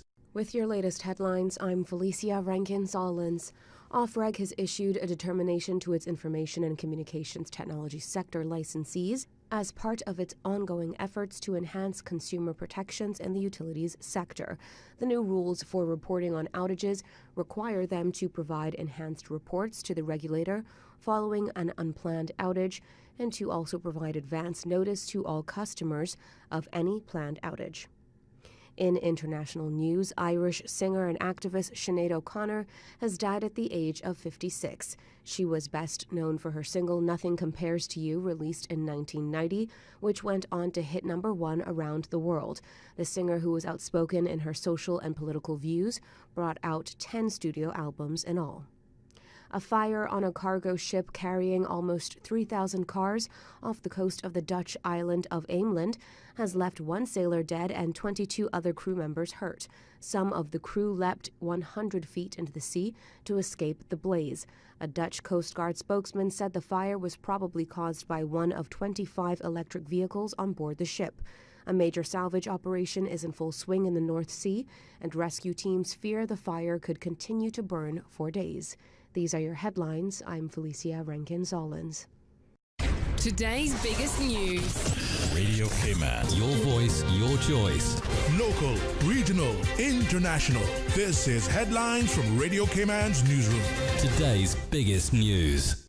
You know you've dreamed of that Mercedes, the smooth leather, the style, luxury that feels so good. Ooh la la. With the prestigious 2023 Mercedes-Benz GLA 200 up for grabs in this year's Lions Club of Grand Cayman Benzorama fundraiser. This is your chance to make that dream come true. Tickets are $25 for one, 3 for $65, or 5 for $100. Benzorama fundraiser tickets are available with Lions Club members and various sales outlets. The Lions Club of Grand Cayman Benzorama fundraiser supports numerous community initiatives, includes site screening, Christmas delivery, restoration, and social services. Talk today. But I do have some questions. Talk today. Cayman Islands' foremost listeners participation program. Talk today. Because there are more questions than answers. What the public is saying. Waiting to take your calls right now. Sterling Dwayne Ebanks.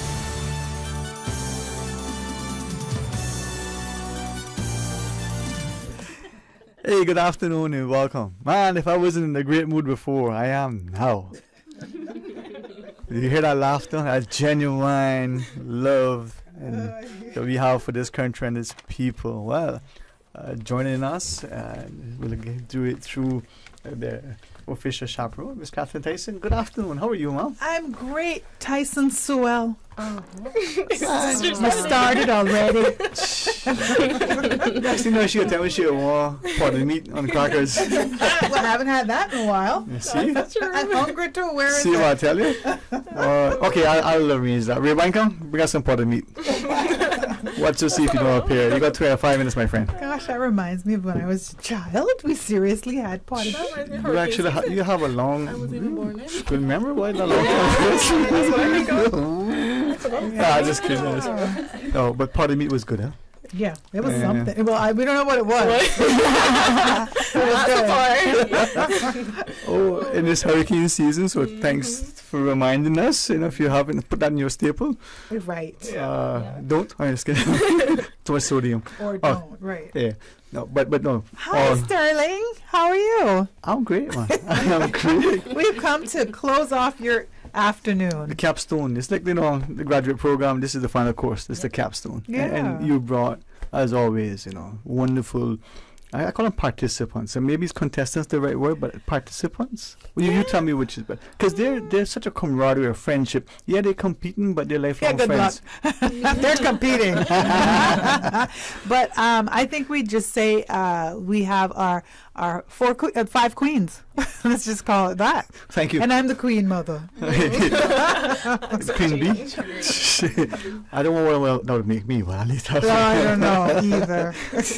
Well, I'm like, you know, Sir Lancelot. I'll be here and just make sure that everybody's well protected. You've sorted out the court. Of course. Thank you. I can do that, man. Yes, for sure. My charm, my charisma. Yeah. You know. So, yeah. We'll talk about that later. What we came to talk about was our sashing. The sashing is coming up on Friday, so we want people to know about that. Okay. So that's very important, because the young ladies that are vying for the crown will be officially sashed by their sponsors on Friday evening, 7 p.m. at the Grand Cayman Marriott, the ballroom. And you can go on Eventpro right now and buy a ticket for $10, and that's not even no money. Because I know right now, Sterling will buy 100 of them. For any of y'all that want to come, he's ready to pay. I was prepared to buy 5, but I mean, if you want to put, I put in 5, you put in 5. How about that? That's fine. I'll leave you 2 also that we can give away if you wanted. So there you go. You know something, Sterling? Me and you got beef. Where were you at the meet and greet? Miss Hyson, remember I message I sent you? Your husband will forgive me. I guess. I don't know. I don't think so. I'll probably go back. Yeah. Yeah. Remember Where were you? I sent, just be mindful. Remember the message I sent you after about what transpired? No. Okay. I'll remind you after. Okay. No, seriously, because... Okay. But we'll see you at the sashing. We won't. Yeah. I'm not even going to hold you. No, you won't see me at the sashing. I have something that I can't. I love the truth. Yeah. Yes, that's nice. All right, very good. But that's what we're doing. Yeah. That's what we're doing. Why don't we give each of the 5 a quick little time? Absolutely, because you ate some of our time, so let's get to them. In between the two of us, we can get into a good chat. We'll be chatting for the next half hour, right? And then we haven't said anything yet. Yeah. But you know what? This is our future. In this studio is representative of our future. And that, to me, is the most important point of this, right? Is that these young women are going to be our future. And that's what we need to be doing. We need to be fostering our young people, the men and the women, so that they can do what we do and do it better. You want to go to your right or to your left? And wherever. I mean, they have numbers, but it's up to you. You pick. Well, they're all fantastic. So, many of my friends read from right to left. So let's do it that way.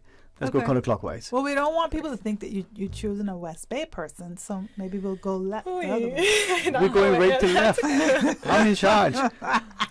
My lady, good afternoon. In front of you. Okay. Yeah. Okay. Good afternoon, Sterling. Good afternoon, Cayman. My name is Sidoni Barrett. I am your contestant number 3 in this year's Miss Universe Cayman Islands pageant. I'm 28 years old, and I'm representing our vibrant capital, Georgetown. See? There you go. Yeah, well, you were twisted. I didn't know if you were like right next to you, the right or what. Yeah, man. Either way, it would have been right. I can't figure out the Boy, some people. Anyway. Good afternoon. Good afternoon, Cayman. My name is Ayana Woolery. I am 19 years old from the beautiful district of Georgetown. And I am your contestant number 5 for this year's Miss Universe Cayman Islands pageant. Woohoo! Ski's daughter, boy. Ski's daughter. There you go. White Cayman, you see? Listen, every time I'm with any of them, they're always like, well, who's your for? Oh, wait a minute, we fish it. I had the privilege of working with her mother, and she has the greatest personality. Yes. Yes. She got it from me. No, she got it from me. I can believe that. I can believe that. So, you know what? It's just amazing. Thank you. Yes. My turn, the West Bay. Good afternoon, Cayman. I am 25-year-old Eliane Powery, and I am from the beautiful and vibrant district of West Bay. I am your contestant number 2 this year for the Miss Universe Cayman Islands pageant, and I'm so excited to be here, so thank you again for having us. You're most welcome. All right. Good evening, Cayman. I am Tracy Campbell, 18 years old. I am your contestant number 4 for this year's pageant, and I'm so happy to be here tonight. Wait, this evening. Yeah. And Miss Tracy, where are you from? Oh yes, I am from the one and only Bodden town. Yeah, we work them so hard. She didn't know if it was night and day. No, what happened is we're training every day, you know. To her credit, though, look at the studio. I mean, there are no windows. Yeah, and if it wasn't for these ladies in here, it wouldn't be as bright. It's like a bunker. It's like a you bunker. match very well. Today your outfit. Thank you. I apologize for her. Good evening, everyone. I'm so happy to be here today. My name is Millie Almager. I am your contestant number 1, and I am from the beautiful district of West Bay. There you go. You see that? All right, so well, there's 3 towners in here too. So and I grew up in Bodden town, so don't worry. Got your back, Tracy. Got your back. Are you from town? I'm a towner. But you lived in West Bay. Oh yeah. I listen. At my age, I've lived everywhere. I have lived in West Bay. Then I lived in. I grew up in Bodden town. Some of my teenage years. My grandmother's from East End. Yeah. So you're real Cayman. Trust me. Yeah. If we had more time, well, we had a lot of fun. Yes. But you know that's important, yes, right? That we really are kind of talking about, you know, this beautiful place that we call home that is ours, right? And that we share with everyone, right? And we've been such a sharing community and society for so long, but we still want to be counted for. And I think the Miss Universe Cayman Islands pageant is one of the organizations that absolutely represents that. Yeah. And I think that is so important to continue that legacy of representation. Very, very important. But when we come back from this quick break, right, we'll get a chance to talk more about the sash and the importance, and not just for the sponsors and the ladies, but for the wider public. And then I'm always excited. And honestly, I say, you know, there's no windows in here, but you guys have made it so bright and cheerful. So thanks very much for the. Thank you. Thank you for having us. Absolutely. When we return, please, the invitation is to rejoin us. You know, as a little girl, I dreamt of traveling to faraway places and foreign lands. I tell you what though, no more dreaming. This summer, I going flying with Cayman Airways. How blessed are we in the Cayman Islands to have a very own national airline? Girl, you can fly to so many international destinations without the hassle of connecting flights. On top of Jamaica, Cuba, and Honduras, you got non-stop flights from Cayman to New York, Miami, Tampa, and even Denver, Los Angeles, and now Panama. Going to be a little cafe con leche and Hollywood Squares for this old gal this summer. Make your travel dreams come true with Cayman Airways, offering non-stop flights for non-stop adventures in Panama, LA, and many more places in between. For details and to book, call 949-2311, contact a travel agent, or visit CaymanAirways.com. Freedom, Cayman Brack. Freedom, Little Cayman. Soft breezes, blue waters, no traffic. Unwind and rejuvenate your mind, body, and soul. Sister Island Staycations, a taste of freedom. Discover all that our sister islands have to offer. At Doctors Hospital, we know life happens, and usually when you least expect it. So when unexpected medical issues arise, you need quality care close to home. Located in the heart of Georgetown, our accomplished team of physicians and medical staff treat minor urgent conditions such as migraines, chest and abdominal pain, shortness of breath, burns, broken bones, open wounds, and more. 24 hours, 7 days a week with no appointment necessary. Peace of mind is important when life happens. At Doctors Hospital, we're always here just for you. Need to speak to someone? Call 949-6066.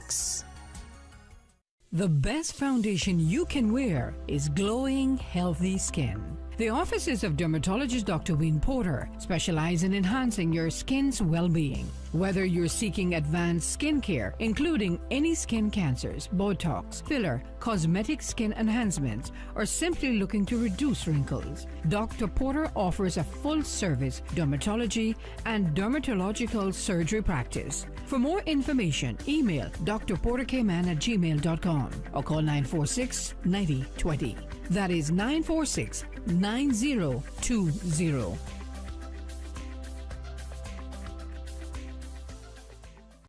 Looking to grow your business? We got this.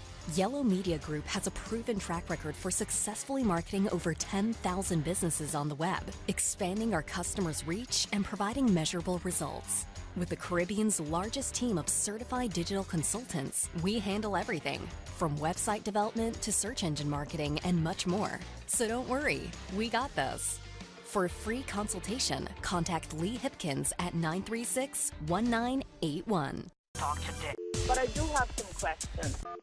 Talk today. Cayman Islands' foremost listeners participation program. Talk today. Because there are more questions than answers. What the public is saying.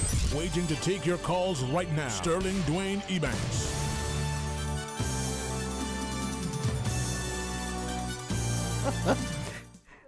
Hey, good afternoon and welcome back. And thanks very, very much. They say, you know, humility before honor. I'm reminded of the scripture. I mean, he who sins the most should pray the most. Well, Ms. Catherine, thank you very much. I say this sincerely. Yeah, and I have to apologize publicly. because I'm a big woman. I'm going to be a big woman about it. Were you 6'4"? Yes. And I'm shrinking now. So even if I was, I wouldn't be at this stage. But no, seriously, you did send me a text to tell me what was happening. So thank you for that. That was great, But it was so much going on for that meet and greet. It's about them as it should be. Yes. Yes. And it's important, man. But thank you. But we want to see you at one of our events. I know what it is. I mean, when you're in radio or you're in the media, you get so much invitations. There's so many things. So what happened to me? You couldn't possibly. I'm talking about you. I know. I do know. But thank you. I do get a lot of things, and I have a lot on, and I have a very, very good friend. And I say this with us. It's so important to have the good people in your life who support and nurture. And I said this earlier. I recognize over the years that you are competing, you're competitors, but the camaraderie that you have, the laughter, the banter, the willingness to support, just simple. Hey, we bit them. We bit them regular. We bit them. We bit them. He was talking about camaraderie. Y'all have camaraderie. The Queen Mother, we bit them. You better get along. You better take care of each other. You better. You know how your parents would not allow you to fight with your siblings. No one's gonna enter the pageant now. No, man. You guys are happy. They're gonna enter. I can share as contestant number 6. Look how much fun they're having. They love it. And I learn a lot from you guys. I take a page from your passion and enthusiasm, not just the platforms that you adopt, but your commitment. And for many of us, I had sisters and nieces who entered pageantry over the years, right? My oldest sister, when she entered, I think Eve was still expecting. I'm not quite sure. Okay. Adam was somewhere else. When she hears me say that, she go, Oh, wow. I just... But if your you sister laugh would love that. Oh, she would, yeah. Wasn't she one of the first winners? No, his sister is not that old. Do not listen to him. In the earlier on, she was one of the. But it wasn't the 70s or nothing. I mean, she's not that old. Let's focus. Stop it! Stop it! You talk about Adam. Talk about Adam and Eve. It was a joke. It was a joke. Yeah. But yeah, she was involved. I mean, and a couple of them. It was fun. Gorgeous girl, very smart. Yeah. They got it from my mother. Yeah. No. Oh goodness. So is this Saturday? That is the session? It's Friday. So it's Friday evening. Yeah. So don't give false information. It's Friday evening at 7 p.m. and it's not Cayman time. It's like for real 7. Well, me, you get in trouble. See, my dad grew up tell me, Cayman time, you be 15 minutes early, you're late. Well, yeah, but what happened? What has happened to us as a nation? Wow, so much. Because even my own children, I got to tell them 5 o'clock if I want them to get to 7. Because it's a mess. Yeah. So 7 o'clock, and we have lots planned, so we'd like to start on time. And it's going to be at the Marriott on Westbury Road? Yes. All right. Used to be the Radisson? No. That's another one, right? The Marriott. Was that the Radisson on the main road? Yeah. Okay. Yeah. Well, I'm not as old as you are, so I wouldn't remember. Oh my gosh. I'm joking. Don't worry. Sterling is younger than me. I'm joking. Don't worry. No, not by looking at her. I just don't have gray hair yet. Looking at her. Thank you. Thank you for saying that. Thank you. The entire family. Thank you. Right, See how these girls are amazing. You have trained them well. She has. Say I'm beautiful on the air. They win $5 now. Later. No, but this is the camaraderie we're talking about, because this is what makes the public, as we see you, on the evening at all of the events, we recognize that you're not just vying for a crown, vying to be the ambassador. Each of you are stepping up and excelling, and that inspires others, right? And like I said, as I've interviewed just in the last discussion, I've come away going, hey, you know what? Constantly raise the bar, because you are trying to, Ms. Campbell, from what you shared, you're the youngest contestant, right? Just now eligible to vote, but yet you've been inspired to aspire. And so that's great. Could we talk through you, Miss Catherine, to each of them, and what does it mean for you? I mean, the session, your sponsor comes on board, the public is there, but it's just one more step towards a great journey. Yes, I definitely agree. As the youngest contestant, it took a lot of growth and self-reflection to commit to entering and to commit myself to the very end pageant night. And this sashing means a lot to me as someone has taken a very big leap of faith in me to have have that confidence that I could possibly be the winner. Yeah. And that support is very much appreciated because I would be nowhere without my sponsor, you know. So I think it would be great. Indeed. It's a very great important. opportunity. Important. Yeah. Smila, what about for you? I mean, I'm so proud of each and every one of us, and I'm proud of myself. Just like we're not even like the journey, I just feel like I've gained so much and just confidence within myself. And I'm just so happy and grateful for this journey. And of course, our sponsors this Friday, like, I'm so happy to have a sponsor. Without them, they're helping us a lot with this journey. Indeed. Yes. Miss Barrett, for you, I mean, it's not just the sash you're wearing, it's very much like the athlete representing a brand, right? And it's not just today, it's continued. Yeah. Yeah, so we learn a lot from this journey, all of us. So we've been going through like a lot of training, and I'm just so grateful for the committee, for the organization, how they've backed us, how they've supported us. They've made us feel confident and bold. And, you know, this session is just a great opportunity for us to, you know, give our gratitude to our sponsors, because without them, we wouldn't be here. And I'm just looking forward to the community, KMI community, to get an introduction to who we are and what we stand for and what we represent. Yeah. Thank you, Ms. Woolery. Thank you. So from the beginning of this journey, I have seen so much self-development and growth from the beginning to pageant night, and then beyond that of who I'm going to become, what I'm going to take the skills and continue. You know, it's just not for here and tonight and then that's it. It's beyond that. But I'm super grateful for my sponsors, and it's like without them, what can I do? You know, they align with what I want to send out the message into my community, and it's like just to have them with me, helping me, supporting me, it'll just make life so much easier for sure. So being supported and nurtured. Yes. Ms. Poirier. Yeah, I'll just be echoing a lot of what they said already. You know, we're very thankful for the sponsors who got involved and saw the potential in us and were willing to take that risk. And at this event coming up, God's willing, that'll be the opportunity for us to finally say their name publicly, have them across our chest, and we'll be able to talk about them some more and really show them how much we appreciate them. And we have the public that is able to attend as well, so that's a great way for our family and friends and just anyone in the wider community who wants to come and see what we're all about and get to see our sponsors. So it's a win-win in all situations.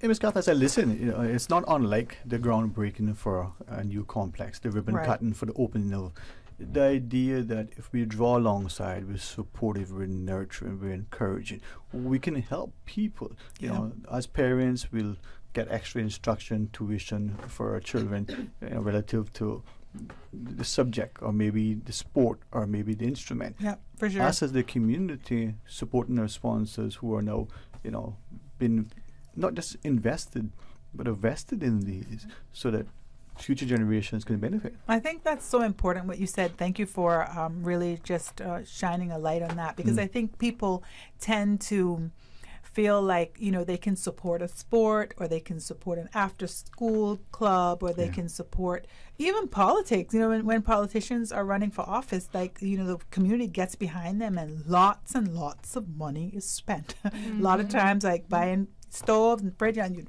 let me not get into that. That's quite expensive. I was waiting. That's quite expensive, you know. But it's something like this. Like I really want the community to think about what it is that they're doing. This is not just pretty girls. This is not just, we're pretty. Of course. I tell people I'm not responsible. That's my parents. I can thank her for that. Thank my dad for that. Good genes, huh? Yeah, exactly. But it's what has, you know, I've developed over the years, or what I've been allowed, I've been privileged, the opportunities I've had, and really to impart that into these young women. That to me is the biggest and most important part of this. And if we are going to, you know, have leaders in the future, we have to put in, You know, what you put in, what you get out. So I would tell any, business or sponsor or someone out there that when you support this pageant, you're not just supporting a pretty girl club, you're supporting future leaders of tomorrow. When you think about all of the Miss Universe Cayman Islands in the past, if you think about the even the Miss World, just think about all of our pageant holders. Look at what they've done with their lives. So many of them are actually really amazing in our community. They're now older women, but they're doing great things. We have attorneys, we have accountants, we have mothers that are raising families, we have wives, we have ministers, we have so many great things that have come out of that. So I just want the community to kind of change their thinking that, okay, I can support a softball team, but if someone approaches you for a pageant, it's different. No, it's not different. You're supporting leaders of tomorrow, and the more that we can do for them, the better, because that's how we're going to set them up. I like that you say that, because as you said, change your thinking. I was thinking to the on-course came on, Adam really came on. Change your thinking, change your mind. Right, right. And to you, Ms. Campbell, maybe we'll take a couple extra minutes. Let's start back with you. That mindset, my uncle always used to say, mind over matter. And you have to believe it, visualize it. You have to be willing and disciplined to work for it. 18 or 81, with the right support and encouragement, you can still succeed, you can still achieve, you can still try. I totally agree. My platform this year is actually health and wellness, so I very much agree with that statement. You can only really put back to the community or give back to others when you are okay yourself, and by developing into a higher self, you're now capable of giving back, and you don't want to, as the saying says, hurt people, so you want to be someone who's healed, someone who's healthy both physically and mentally, to be able to give back. And as someone who's aiming to be an ambassador for the Cayman Islands, I think prioritizing myself is a very big factor for me, so I'm able to give back and be the best role model I can be. You can't pour from an empty cup, we're told, and yet many of us try to get blood from a stone, right? So from your perspective, as you self-develop, you're encouraging others and empowering them, but then you become better so that you can better, sort of contribute. I agree with that 100%. This year, my platform is mental health, and I just want to spread more awareness on that. And I'm so thankful that this year our organization is working with United Against Bullying. So the fact that we have that opportunity to help and spread awareness within the community, more than words can describe. Indeed. Ms. Barrett, your platform. Yes, so my platform is actually sustainability and food security. Definitely since the last 2 years, I've been trying to spread this message. I think we need to have more public discourse and conversations on this. I think as a small island nation, we need to look at our natural resources and see whether we have enough to sustain ourselves into the future. And for Cayman, that's a conversation that I'm willing to lead, and I think it's a good conversation to have, and a necessary conversation to have. So true. Food security is national security. Ms. Woolery? So my platform this year is self-confidence and empowerment. And I say that by having it within myself and wanting to share this message across all generations of my islands, and to just even focus on the little kids to enlighten their world that they can have empowerment themselves. They can have a dream and go for it, take the initiative to do something new with your little curious mind, you know what I mean? They say curiosity killed a cat, but also curiosity can bring something up to the table that no one else have ever thought about. And this may just give them the helping hand to a future that they deserve, or that's where they're going, you know what I mean? Indeed. So most definitely, that's what I'm working on and what I want to give to my community for sure. Definitely. Ms. Power. So my platform this year is protecting and preserving Cayman culture and heritage. As a proud Caymanian who knows her identity and I know where I come from, I think it's important for other people to know that as well, because when you're able to identify with a place, you're able to defend it better. You're able to spread awareness in certain areas better because there's a certain love for where you come from, so you're able to fight harder. And so to me, knowing that identity is important and spreading that through schools, workshops, just anything that is able to spread that message, I'm looking forward to being able to do it once I get the crown, God's willing. Yeah. There you go. As Ms.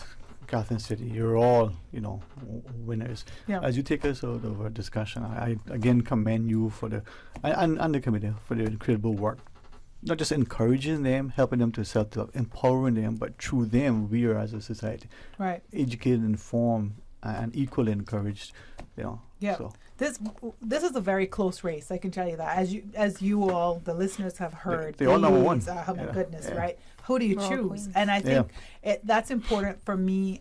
Taking over the chairperson role in April, a couple of months. Hit the ground running.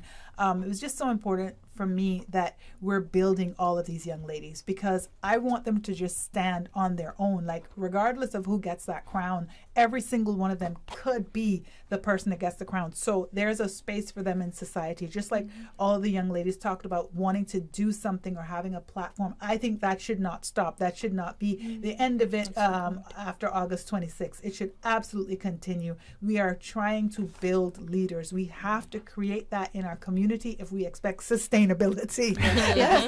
Right? So I'm just so proud of them. I'm proud of this, and I want the public support. Come out and support these young ladies. Definitely come out to the sashing on Friday evening at 7 p.m. at the Marriott. Go on Eventpro and purchase tickets. They're also at the finishing touch. I'm going to leave a couple with you to give away, which would be great. But also follow our social media and support these young ladies. They need your support. They need your likes. They need your shares. And they need your comments. And they need to know that you're rooting for them, and you can root for all of them. Yeah. I want us all to win. They're all winners, man. Exactly. And you guys encourage. I'm very serious. I mean, I've reflected on the last conversation. I remembered some of the things because I employed, some of what you shared. So thanks very much. Thank you. If I'm on my age to remember that, that's good, man. You're doing good. You're doing good. Thank you so much, Sterling, for having us. No, it is an honor. We're coming back. Yeah, we are. We're not gonna stop. I'm hoping that you do. You know what I mean? And looking forward, to more discussion and more, of our young ladies seeing the importance of, being the ambassadors and following your examples. So thank you each. Thank you. Thank you so much. All right. Well, join us tomorrow for more talk today after the midday news. I'm having something in store. Chocolate. Okay. Yeah, there you go. I'll tell you more about it tomorrow. Until then, be blessed. Talk Today is brought to you by Subway, open 24 hours in Countryside, Anderson Square in Georgetown, and Centennial Towers in West Bay. And by the Ministry of District Administration. Explore your history, explore your land, explore your sister islands. And Cayman Airways. Call them on 949-2311 to book your nonstop flights to Los Angeles and Panama. And Digicel, Cayman's bigger, better network.